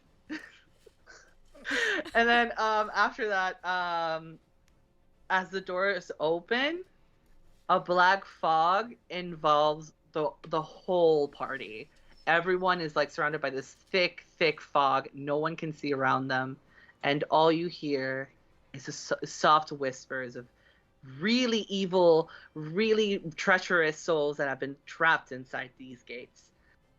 And you hear one whisper that is very, very clear, and she says, "Welcome home." Did we just release something bad? Well, Tritia, also, do we live here now? Zach does. Tritia just says, "Okay, everybody, be careful. We don't know what's lying behind these gates." And as you hear her say that, you just hear blood-curdling screams from the rest of the soldiers who are with you. Almost immediately, every single one of them start dropping dead all around you like flies. And they just start dissolving into sea foam into the black sand below. Oh god. The fog dissipates, and the people who are left are simply Tritia, the party, Zach, and two of the other sisters. The other And ones Rat. are missing. And two of the other sisters. No Antarctica Rat? and Rat. Sorry. Antarctica, Okay. Arista, Tritia, and Rat. Those are the only people left. Oh The god. other sisters are missing. You don't know where they are. Oh dear. This is not ideal. That's disconcerting. Well, I guess we may as well press on. What do you think? Oh, I suppose we better. Yeah, I mean, I assume Tritia wants to like find the other mermaids, for example. Yeah. Tritia is determined to walk forward into this dark cave and keep walking forward as well. So you are all on the same page. You have to keep moving forward. Arista is crying because she is missing her sisters so very much. She's missing Atlanta and she's missing Atina with all of her whole heart, and she feels like she has been taken. A piece of her heart has been taken away from her. And Aquata, the tumultuous sister of the seas, is also missing. But she never had like a good relationship with her, but she still misses her greatly. So she's like holding back her tears as she's walking into this dark cave. I'm sure she'll be back. Right, everyone? The others will be back. Oh yeah, I'm sure they will be. Oh gosh. I have got to step away for one moment. I will be right back. Carry on without me. No problem. I'm sure Atlanta has just, nicked off for a moment so that she can have a meeting with Childish Gambino, and I'm sure she'll be right back. Arista just kind of like looks at you, sniffles and nods, and she wipes her tears before moving forward. As we're in this dark cave, is there anything you would like to do? You literally can't see more than like 10 feet in front of you. I'm gonna use a light cantrip. Period. Let's see. What am I gonna cast it on? I'm gonna cast light. You know, on the bident. Why not? We'll just have it. I'll just glow. I'll just. Okay. If I must shine brighter than everyone else in the room, that's something I'm willing to take on. All right, sounds good. So I assume you're the front line of the party right now? Sure, why not? All right. We'll wait for V for the next step, because the next step is kind of tricky. Well, in the meantime, I am so tripped out by Sarah's numerous eyes. Yeah, They're this is kind of everywhere. trippy. Yeah. I really want them to blink. Oh, But that Hoopla would be says fucking that horrifying. she did a cheeky tweet. Cheeky tweet. Cheeky Oh tweet. no. What did you tweet, Hoobler? What I miss? Hoobla made a cheeky tweet. And Hoobler done tweets. Arsinoe casted a cantrip, so now you have light in front of you. Oh, That that's is nice. also, yes. Thanks for that. Yay! Where's it better, Um, Sarahman comedy or Matt Hayton? Amazing. Oh my god, it's great. Matt Hyton still manages to look pretty. I don't understand. Oh. Okay. Back to the matter at hand. So, you walk into this dark cave with the bident glowing in front of you. And as you walk in, you are met with a wall with 2 hallways. Where would you like to go, left or right? Are they identical? Identical. Hmm. The only thing that seems different is that there's like a skull on the floor. That's the only thing that you can see.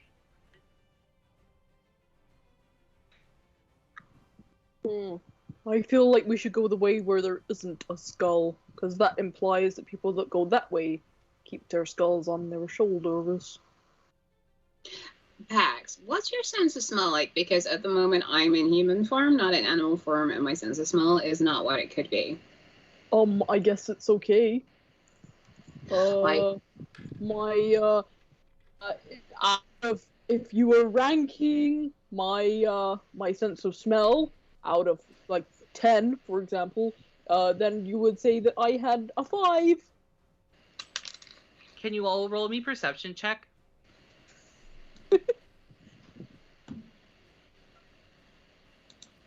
Nat 20, baby! 27! We drink for those. Another eye. Nice. We add another eye. We add another eye. So, We get Oh, swole. as you're looking around for clues, you see that the path to the left has a couple footprints. But they don't seem human. They seem almost like animal-esque. And Okay. the other Oh. side has like nothing at all.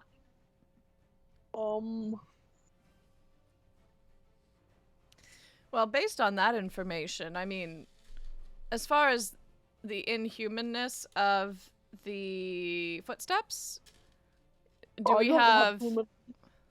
I was about to say, do we have any frame of reference on what they might be, since, you know, in terms of what kind of kin or whatever? Yeah. 1 sec. Give me 1 sec. Kin, one of those words. I would like to do a survival check on the footprints to see if I can identify them. That's cool. Yay! Do that. Thank you. At advantage. Thankfully at advantage, because that was a really bad roll. As was that. I rolled 2 5s at advantage with a +2. Wow. They feed. But you did roll an nat 20 on perception, so I am going to give you this. Give me 1 sec.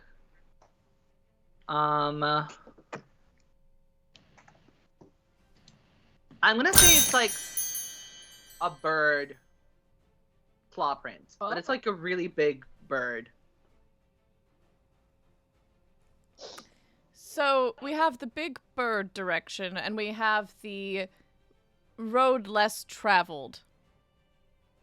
So, I mean, I was a really big fan of like Sesame Street as a kid.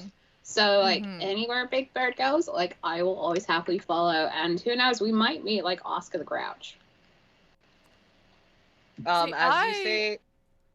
As you were having this conversation, sorry, Emily, go ahead. You can finish. No. You please go. As you guys are talking about Big Bird and Oscar the Grouch, you feel the earth below you tremble. Oh, I think we should make a door quite quickly. And then it ceases. Back to silence. And just whispers. To the left, everything we owned in the box to the left. Let's go. Sure. Okay, so you make a left turn, and you follow the footsteps of the bird, and then they stop. You have three directions. That's not promising. You have three directions. Left, forward, or to the right. Or backwards. Which way did the bird go? The footprints are nowhere to be found. I mean, bless you. I'm assuming Gesundheit. Gesundheit. May Saturn bless you. I am assuming that that the bird might have flown, maybe, because it's a bird and it like probably has wings and stuff, so it probably got bored with working. Like, you know, like when you see pigeons in the town square and they like work for ages and then they just get fed up and like go for a little fly. Yes, I sometimes would make Ryan pick me up and carry me places when I was just kind of overwalking, so I can relate. I'm obsessed with you. Thank you. I'm obsessed with me too. Tritia says, well, maybe we should split up, because honestly there is 3 paths that this bird could have gone, and we need to find the rest of the party before we find Targatus. Otherwise we're all going to die. I would advocate not splitting up. That doesn't go well in horror movies and the like. I would say we all ought to just go straight. I'm not sure I've ever been straight before. As you're having this conversation in the intersection, the ground below you trembles, and then it ceases, returning to the eerie whispers in the back of your head. You move forward. And as you move forward, you encounter bird tracks again. But this time, they don't seem the same. They almost seem like they're like covered in blood this time. Oh, that's not ideal. Maybe they set off a trap.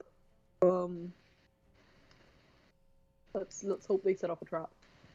There's a blood trail behind the claw marks in the floor, and it leads left, but the bird marks lead right. Ew, what should we follow?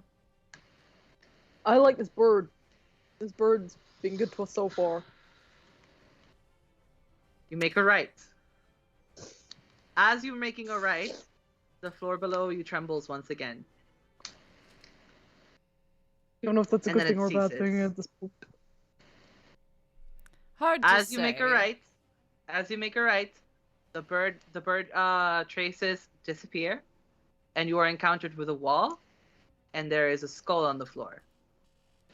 I would like to make a check for traps, please. Checks for traps? Okay. Yes, please. What should I make, Nacho? You can make a perception check, a survival check, or a nature check. What have I got? Perception. I'm going to try survival again. Okay. Because I have advantage, although that's making natural 20. Period. Let's go. Oh, but not ready. Drink or eat grapes. Yeah. Motherfuckers. Right. So as you reach this wall, Krishal, what would you like to do? Krishal is gonna check the Krishal is going to check the floor and the wall for any signs of traps. All right. As you are inspecting the floor and walls of this place, you see that there are a bunch of like pressure plates covered in black sand that you haven't been seeing because you have been just walking around aimlessly. And these pressure plates have been activated once, and you can tell because they've been like, and the sand around it has been kind of like concaved inside the mechanism.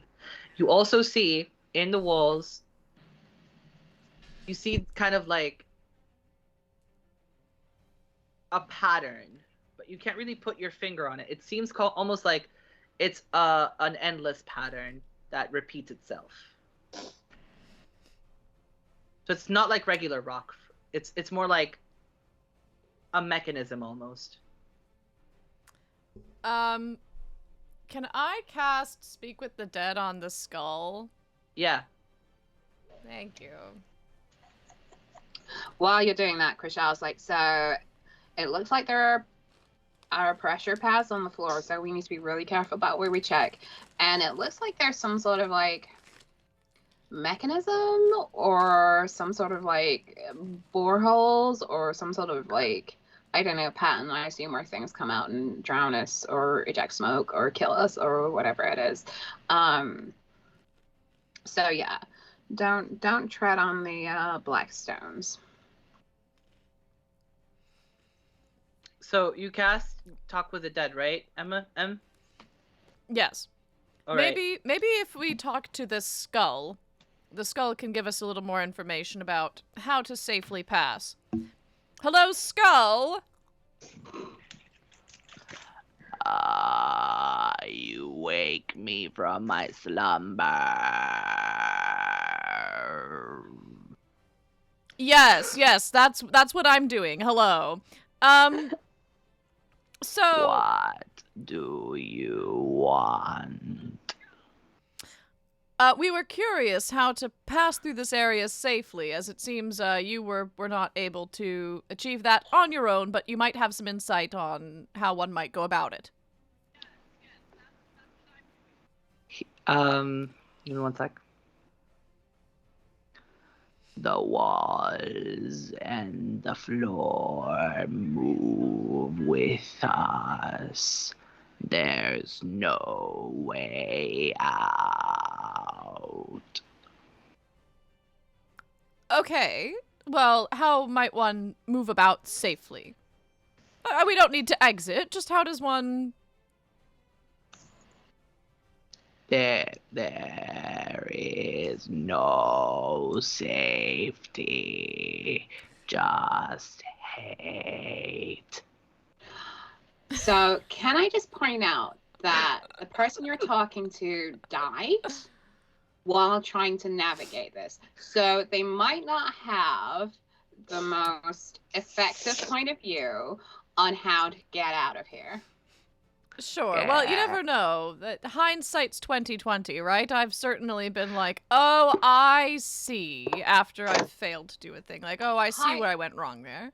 Mr. Skull, did you need glasses? Like, do you have 20/20 vision? My eyeballs were gouged out of my head by a bird. Oh. I'm sorry, I don't mean to laugh. That must have been powerfully embarrassing for you. I want to rest. Was it, before you go, what kind of bird was it? Was it like a pigeon? Or was it like a cockatoo? Or was it like an ostrich? Larger. Okay, that's not a helpful answer. If you could just tell us what gouged your eyes out, that'll be great. And then we'll let you sleep. Larger. Yeah, it's still not helpful. Like, if you don't Maybe tell there was us... a type of bird called a larger. How do we consider that? I mean, maybe that's true.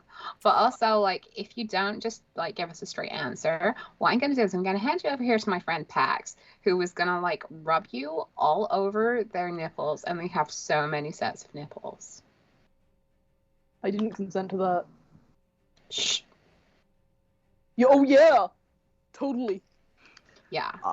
Argentavis. Al dente. Al dente Mavis? Tritia turns to you and she says, Argentavis. A bird from Argentina. Prehistoric bird. Large, lived with the dinosaurs, no?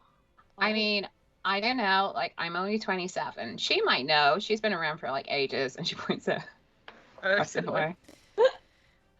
I'm a bit older than 27, yes. I'm not entirely familiar with prehistoric birds. That was not something that was included in my upbringing, in my training.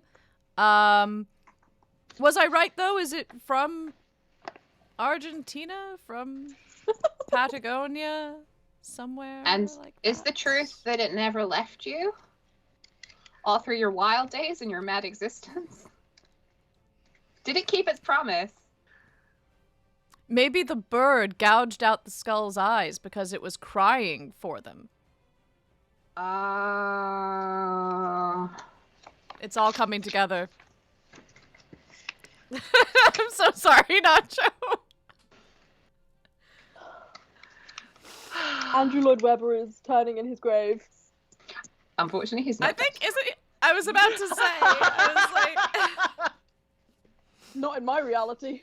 Unless he is, and V's got him in a cupboard somewhere, just like propped up. He died in the late 90s.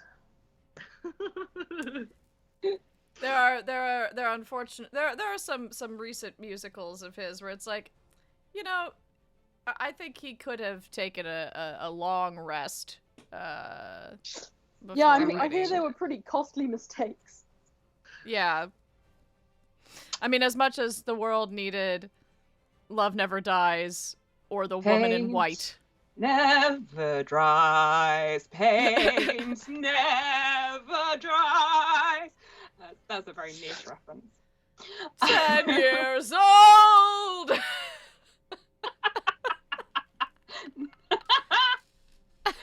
That's where we start losing audience. There's just one person watching now. So.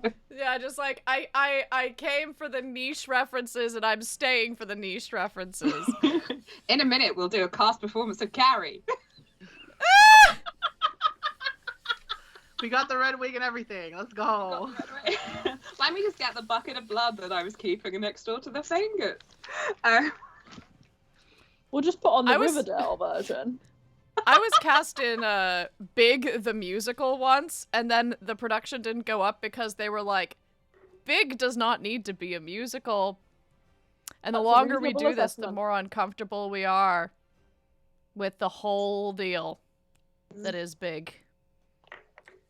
Anyway, enough about times that my acting career went sideways. The bird from Argentina is Big.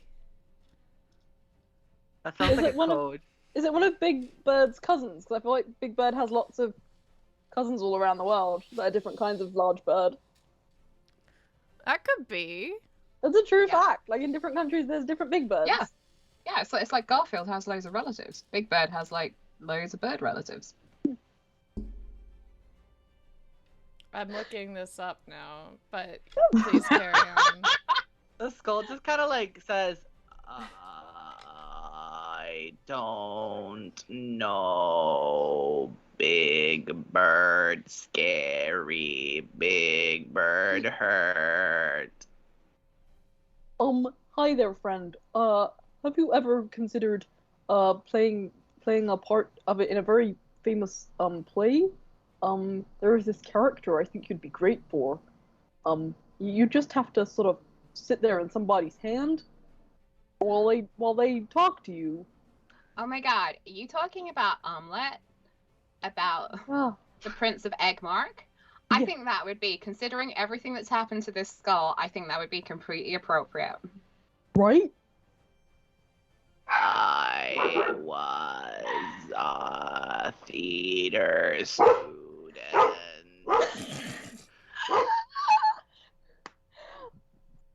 Oh, then you probably know it. I played omelet when I was alive.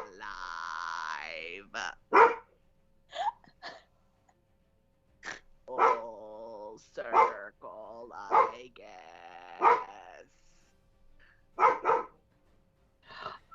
Nacho, just ask, is your dog in one of those weighted comfort blankets?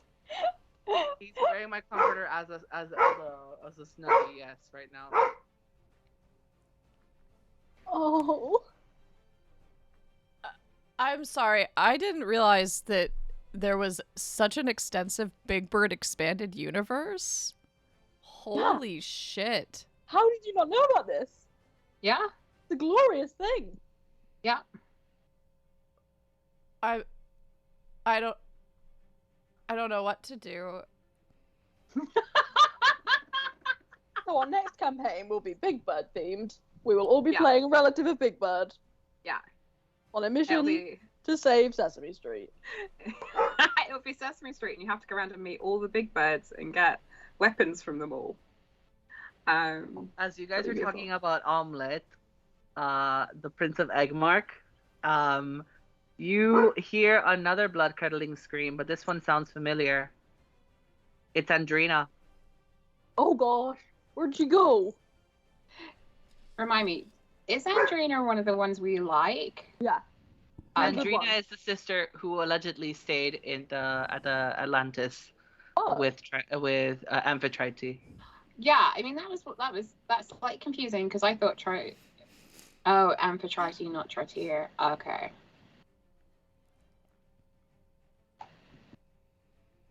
Well, should we go see what's going on there? She might need help. Right? I mean, we've hit a dead end. Tritia That's true. literally follows the scream into the darkness and just runs off into the direction unwandered. Well, I now I mean- need to follow so she doesn't trip over. And Arsinoe just like, Hang on.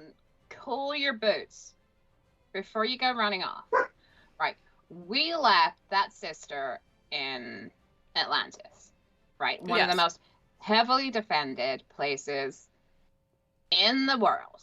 Well, not anymore. Those soldiers came with us and now they're gone. But magic. Right? well, it doesn't change the Don't- fact that she's gone down the thing. Yeah, but don't you think it might be a trap?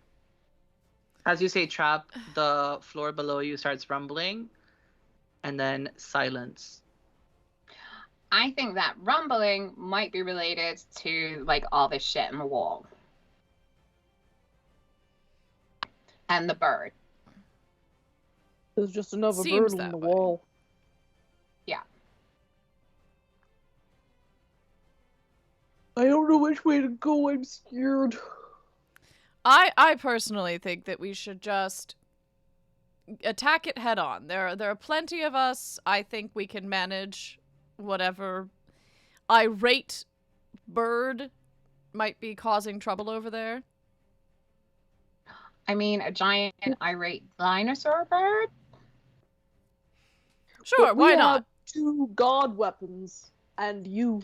That's true. I mean, obviously a goddess, but not a god weapon. So, I mean, I'll leave it to yours in a way. Like, you're very much the leader of this party, so. Oh, thank you, Chriselle. Thank you. Well, I say we should just blindly storm in the same direction as her sister and deal with the consequences as they arise. Sounds like a great idea. Let's do it. Oh, excellent. Cannot wait. So you guys follow suit. You guys follow Yep. Tritia. Yep. Okay, so as you follow down the corridor, you encounter Tritia, and she has a hand up against the wall, and she's panting because she has been running down the hall for what feels like an age. But it took you guys like 2 minutes to catch up to her. Tritia, is everything all right? I've been running for the past 10 minutes. Oh, well, that's you unusual. Go somewhere else? Yeah. Wait, what'd you say, V? Did you go down any other roads? Cause we just found you.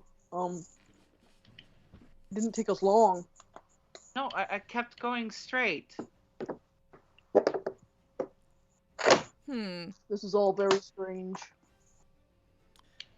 How far ahead can I see with my shiny? I'm gonna say like 30 or Stick. 40 feet. Is Hey, it just a straight passage? Yeah.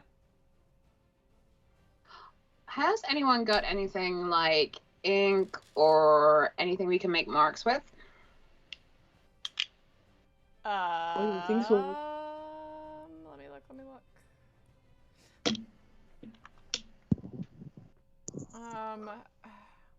I have a few spells, but I don't know if they would be useful because I think they're concentration based. I have a disguise kit. I Has could it use got one of. some face paint in? I was about to say I could use some of the like makeup I don't like from it. Fabulous. I have 50 feet of rope. Yeah. So, Arsenaway, if you don't mind handing out some product, that would be fantastic. Preferably something like, say, a lipstick or like an eyeliner, something that like preferably is like long wear. So, you know, like if you got day to night or any of that stuff. And then what each of us needs to do is that every so often we need to make a mark, and we need to mark down the direction we're moving in. So, like, for example, you know, as we move forward, the arrow should face the direction we're going, ideally in each different color. Rat says, all right, everyone hug the wall. And then he steps up, grabs an arrow from his quiver, and shoots it into the dark hallway. And as he shoots the arrow, it comes whiffing again past him, landing in front of him. Oh, Oh. this can't be the right way. Yeah, I guess we need to pick a different door. Hypothesis. There is no right way. Well, this Oh. can't be the wrong. This must be a wrong way. Maybe we should go back. Rat puts his bow and arrow back in his back, and he says, aye, we should head back. Excellent. Is the arrow well, still going? So as you turn back, the floor below you starts shaking again, and then total silence. And after the silence came a small laugh. Someone's enjoying playing with you. Giggles McGee over here. What if we just destroy the walls?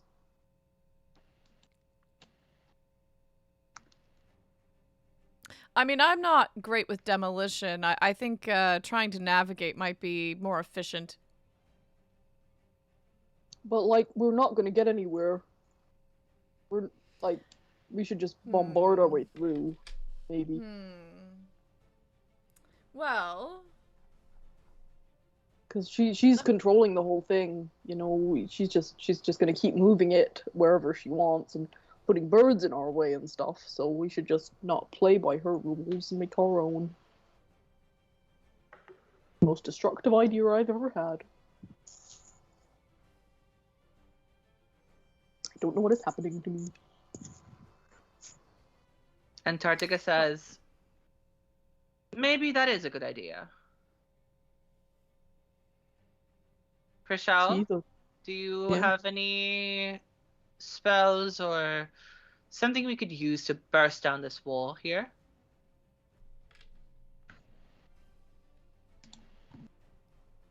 Not unless I'm fighting. You fight that wall. All right. It's like, hang on a minute. I could make fun of the wall. I can become the wall. Fuck it, Krishal's gonna do that. Krishal walks up to the wall and like closes her eyes and basically becomes one with the wall, and you now can't see her. All right. Krishal? Can you roll me a perception check before you talk? I'm sorry. No, I was just like... Who's rolling perception? Krishal, with advantage. I didn't get advantage. I thought I got advantage on perception. Oh no, I have proficiency. That is a dirty 20. We drink for those. Woo! Nice. You can. Okay. So for a 20, I'm going to say that you are connected to the whole entirety of this construct. You can see it almost like from above, and you can see that it's literally a death trap that is meant to keep people in, and no one's meant to get out, because you can see all around you mechanisms moving all around and shuffling. And in the middle, there is a nest. And in this nest, there is a wounded mermaid, and the other two are lost in the maze somewhere. What would you like to do? I mean, I can't do anything. Oh, you just became one with the wall? Yeah. Okay. It's not even really becoming one with the wall. It's just like I'm so invisible that now no one can see anything. That's kind of it. Okay. At least, so does Krishal now have a rough idea of the layout and the mechanisms and stuff? Yeah. It's divided in 4 quadrants. And then the piece that doesn't move. So what quadrant are we currently in? Quadrant 1, which is the bottom left. Top, bottom left. No, bottom left. Sorry. Bottom left. Okay.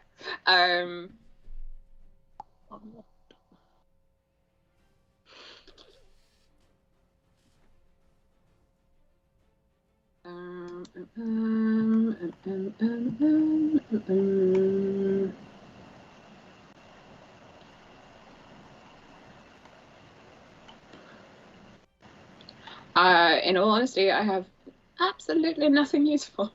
I just turn around and I tell everyone what I've just learned in case it triggers anything.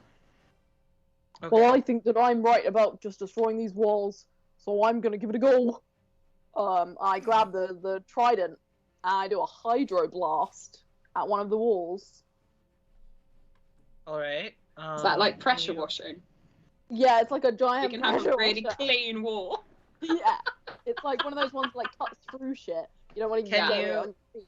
Can you roll me to hit, please? Do I?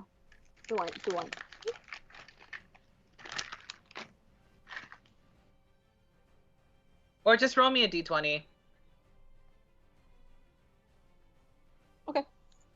I think it just automatically hits, doesn't it? I think so, yeah. But since it's not really a target, it's more like a wall. I want to see if you succeed in bursting it down. Wait. I pressed it. Oh, whoops.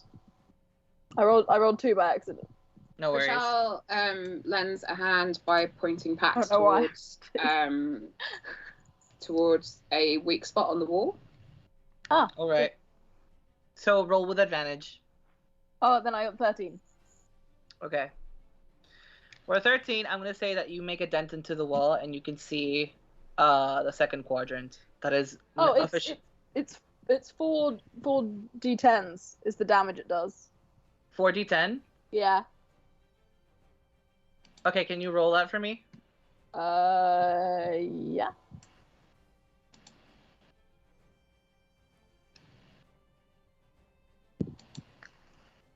$33. Perfect. For 33, I'm gonna say that you burst the wall open and you see the other side of the wall, and there is a corridor with two sides. So you can go left, you can go right, you can go forward. And at the end of the forward hallway, you can see. Well, I don't know if you can see actually, so I'm just gonna wait until you decide what you want to do. I say we just keep going forward and we keep bashing down those walls. Because I think I can use this as many times as I want. Tritia and Antarctica just kind of go like, okay, and they follow you. In which case I Through just the keep wall. going. Keep blasting walls.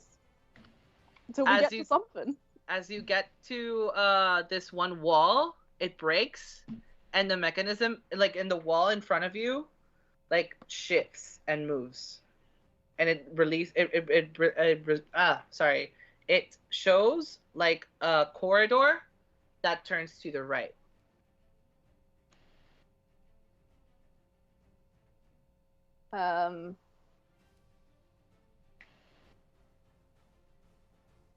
As in, like, it bears right, so that's just kind of the forward motion, or like... Wait, well, what? I'm gonna try and come out the side of this thing. Hang on. If we can't see around the corner, and I can be invisible because stone, why don't I go ahead and see if, like, there's anything around the corner? Okay. As opposed to, like, charging in.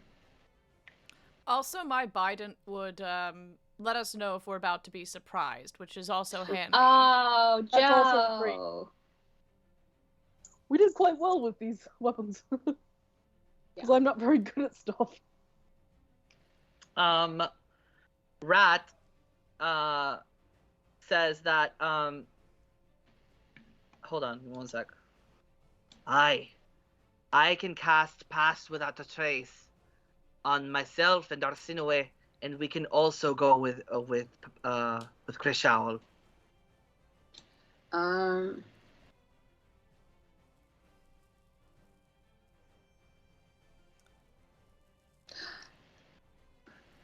Oh, excellent! I can cast it on everyone with us, and we can all pass without trace. Yay! Period. As long as I can. Hang on a minute. It says as long as I can see you. If you go invisible, I can no longer. I'm going to ignore that. If you're in 30 feet, you're now invisible, and we can all walk around these corridors because we're near stone, and I am an earth ganassi. All right. So you make your way into this like corridor, you make a right, and when you step forward, you find the nest. In the nest is hold on, Atlana, which is the fabled sister of the seas, and she's wounded. This is the sister that's she's been confused with the shark, for context. Yeah. And her weapon of choice is the twin daggers, but the twin daggers have been kind of like ripped away from her, so she doesn't have her weapon with her. And the bird is now sleeping. The Argentavis is now sleeping on its nest, with Atlana just kind of like under its wing, essentially. So, how big is the Argentinas? The Argentavis is, I would say, like 120 feet large. He's That's large. a big bird. That's a big boy. bird. He's big. That's a real big bird. 40 meters, I think. 36.56. Yeah. Lot of bird.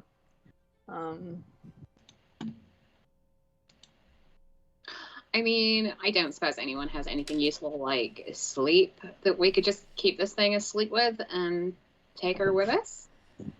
Oh, I don't think it's got low enough points for that. Let me think about whether or not I might have something useful to cast here. Admittedly, most of my spells are focused on being mean or healing people. Either or, really.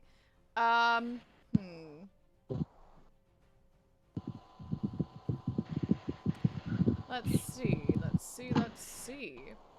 No, I'm afraid although something I could try. What kind of is there an animal that someone feels like they would be pretty good at restraining? What's an animal that's easy to restrain? A dog. A wolf. Sure. Okay. Bunny rabbit. A hamster. A hamster. hamster. Hamster. A hedgehog. No, they're I would prickly. like to try to polymorph our bird friend to be a hamster. Wow. Brilliant. Okay. So that is a wisdom saving throw of 15. Let me roll real quick. Does that roll at disadvantage because it's asleep? Yeah.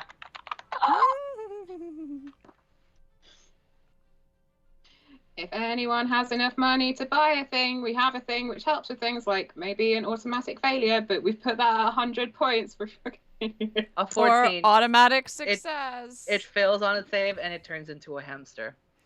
Yay! It is Can now I a keep that? small, really, really cute little small hamster. How long does the spell last for? Great question. I took it down already. It is concentration up to an hour. Oh my Okay. god. Well, maybe don't keep it as a pet then. But if it's an animal at the moment, right? And both you and I can make friends with animals because, like, I grew up with animals and I believe you're like a druid, so you can make friends with animals. So if we make friends with it in hamster form, then, like, if we can convince it, because it will have, like, I don't know, like, imagine if it was a creature and all creatures had, like, stats. Which, when you're polymorphed, your stats become the same stats as the creature you've been polymorphed into. Like, you know, stats are obviously like, I don't know how to explain it, like chi or life force or something. So therefore, if we make friends with it now, then when it goes back to being a big boy, right, then we're friends with a big boy bad bird. And the big boy bad bird could help us. Yeah. You could ride I it. like that It would idea. be magnificent. You could ride a giant bird while holding a triton, and then you would be safer than if you were just walking. That is very good. Hi Nacho, there, do you little really friend. hate it? I'm You not look sure I really have. sad. I'm not sure I have animal friendship. You know, Oh my god, do you not have animal friendship? I've just got animal handling. I have Damn it, speak I with thought I had animal animals. friendships.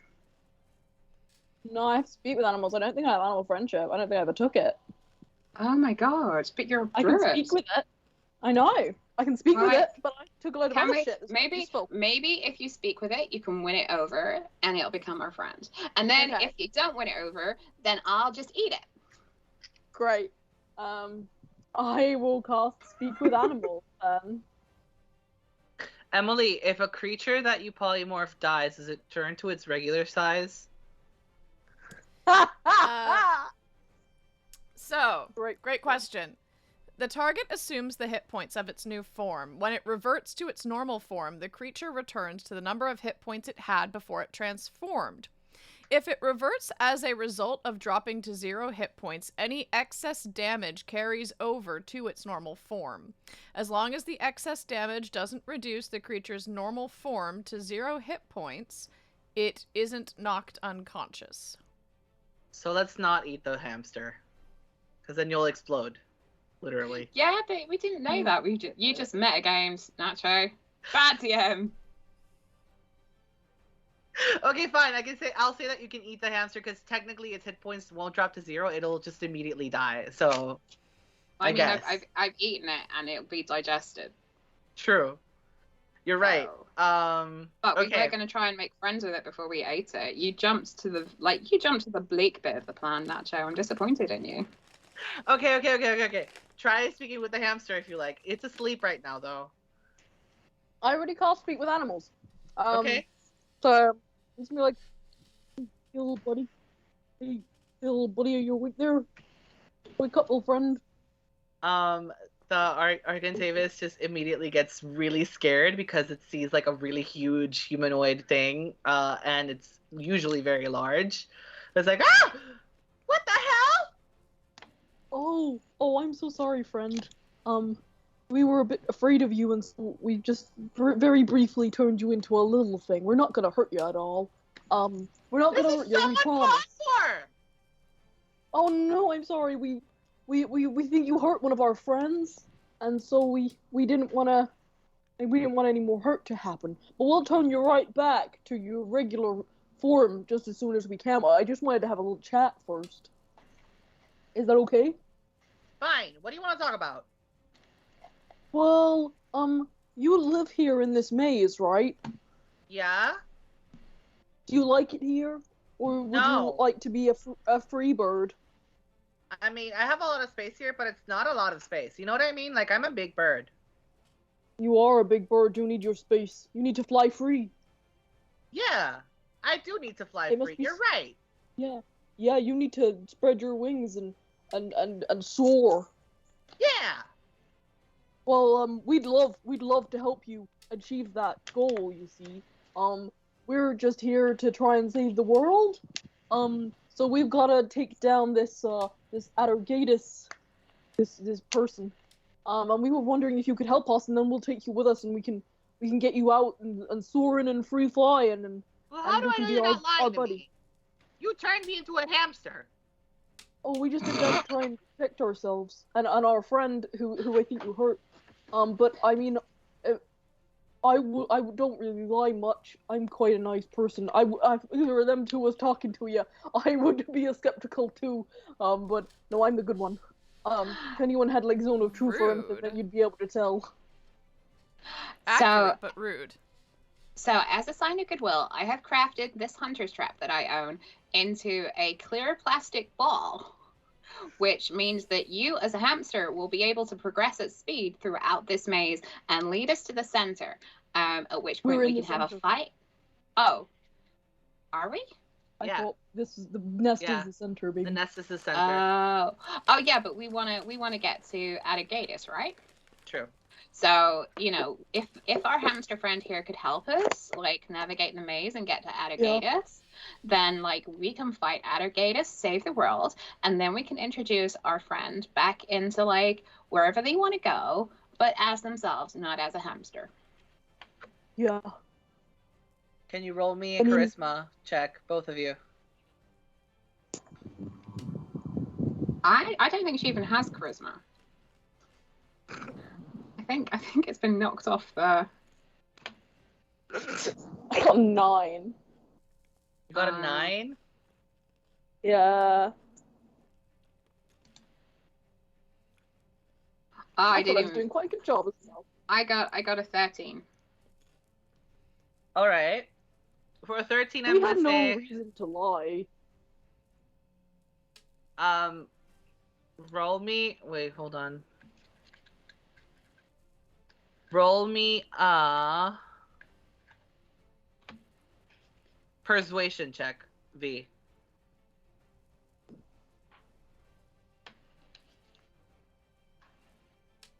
Nine again. The hamster just kind of like turns to you and he says, "Fine, but only because I hate it here. I still don't trust you. And once I'm back into a bird, it's a free for all." Ooh, I'd prefer if it weren't the case, but we'll just prove our trustworthiness on the road ahead, okay? Whatever. And he gets into the little hamster ball and starts rolling towards where you guys need to go. As you're rolling down the corridor, you encounter the same black sand, same walls and everything, but you see the hamster just kind of like going left, going right, going left, left, right, right, center, and then making a jump. And you all try to do the same movements that he's doing because you know that there are plates on the floor now. So can everyone roll me 3 dexterity checks with advantage? Oh Jesus, wait, is that 6? Just straightforward dex. Yeah. So 6 rolls in total, yeah? Yeah. 21. 21 and a 20. Yeah. And a 16. All right. So you're able to do all the movements perfectly, and you get to the end of the maze where Addergatus' chambers are. What about the rest of you? Pax and Arsinoe. I got a 13, a 9, and an 8. Those are my best rolls. I've only rolled twice, and I've rolled 2 nat 20s. Okay. So I'm gonna go. I mean, I've got the third one to do yet, but that's a little bit of drinking and things to do. Also, V, your video is still frozen. Mine? Yeah. Mm-hmm. Oh. Do I look pretty? Oh my god! I rolled 3 nat 20s in a row. That never happens. That never No, it happens. doesn't. What do I? Oh. How do I celebrate? I sort of think for 3 nat 20s, like, Arsinoe basically scoops up whatever shit Pax gets themselves into. Yeah. Ah. So what happens is that Pax is successfully able to go through the first like trap or floor pressure plate, but then trips and falls in front, falls on top of 2 of the other pressure plates. Arsinoe sees this and immediately just picks them up before the wall starts shifting in front of them. And you are all able to get to the end of the maze. I love minimum. As you look around, you notice that Arista, one of the sisters, has been like trying to get a word in, but you guys have been talking amongst yourselves a lot, so you haven't been able to like listen to her. And she says, "What about my other sisters, Aquada and Atlana? Where are they?" Wait, not Atlana. Atlana is the one with you. Atina and Aquada. Oh. Does the hamster have anything to say about them? The hamster says, "Nah, don't worry about it, Toots. I'll take care of it." And then he opens up the door and releases another kind of like smoke cloud that encompasses all the party. But this time you hear a laugh. And the laugh is clearly Addergatus. Through the thick fog that formed around you, the thick dark fog that formed around you, piercing red eyes open in front of you, and a wide grin right below. And she says, "Hello, everyone. I've been expecting you." And that's where we're going to end for today. Yay! Oh. Doing that 20 is not ideal. What? Doing that 20 is not ideal. Try that one more time. Doing that 20 is not ideal. Yeah. You have 3 grapes in your mouth right now, right? Yeah. They're cold. But yeah, thank you so much for tuning in today. Next session, we hope to have the last episode of Hyperion. So tune in for that. And if anyone else has anything else to plug, feel free to talk about it now. I'll start. My name is Nacho, at Nacho Sunflower on Twitch and Nacho_Sunflower on Twitter. You can follow me. I post some TikToks also on TikTok, which is something I do, apparently. I create content for video games, and mostly it's been League of Legends and Valorant lately. But when I get my computer fixed, I hope to be doing some Apex content, and I hope to be doing some VHS content. So, thank you so much for being here. I appreciate you guys, and Sarah, take it away. Yeah, I think most of you know me, know who I am. Monday, Wednesday, Friday, doing things. Sometimes even on time. Because I won't lie, at the moment, the old chronic fatigue is not playing nice, and I'm very sleepy all the time. So yes, if I'm awake and if you're awake, come and watch me play a game about a bear setting up a chain of motels. Nice. Emily, you have anything to plug? Ordinarily I don't, but I forgot that a friend of mine on Twitch, I don't really remember when he streams, but a friend of mine plays music, like is a DJ on Twitch, goes by Green Goblin. I put that in the chat. So if you're ever like, hey, I want to listen to some chill mixed music situation stuff, Green Goblin. Awesome.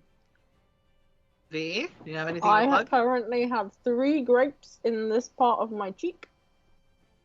I just balance between my teeth and my gums. And, that's not anatomy. You look like you just came from the dentist There you go. and got a This is- root canal. I don't have anything to plug because I have a real job again. Oh, congratulations, though. Thank you. That's great. So, Yay! go check out everyone else's stuff. And, like, give them bits and shit. Because we love bits. Give us bits. Yeah. We love bits. We love bits. I don't really know how bits work, but, give people bits. It's good practice. Again, thank you so much for tuning in, and I hope you guys have a safe weekend and safe rest of the week. Love you guys, and yeah. Yeah, so what we're going to do is we're going to raid Haunted Youth, because Haunted Youth is the only person who's on at the moment. It's been such a pleasure. Thank you, everyone. I'm going to roll credits, and then we are going to give all the good luck cabbages to Haunted Youth. So, Good luck, cabbages. Good luck, cabbages. yeah, see y'all soon. Whee! Bye.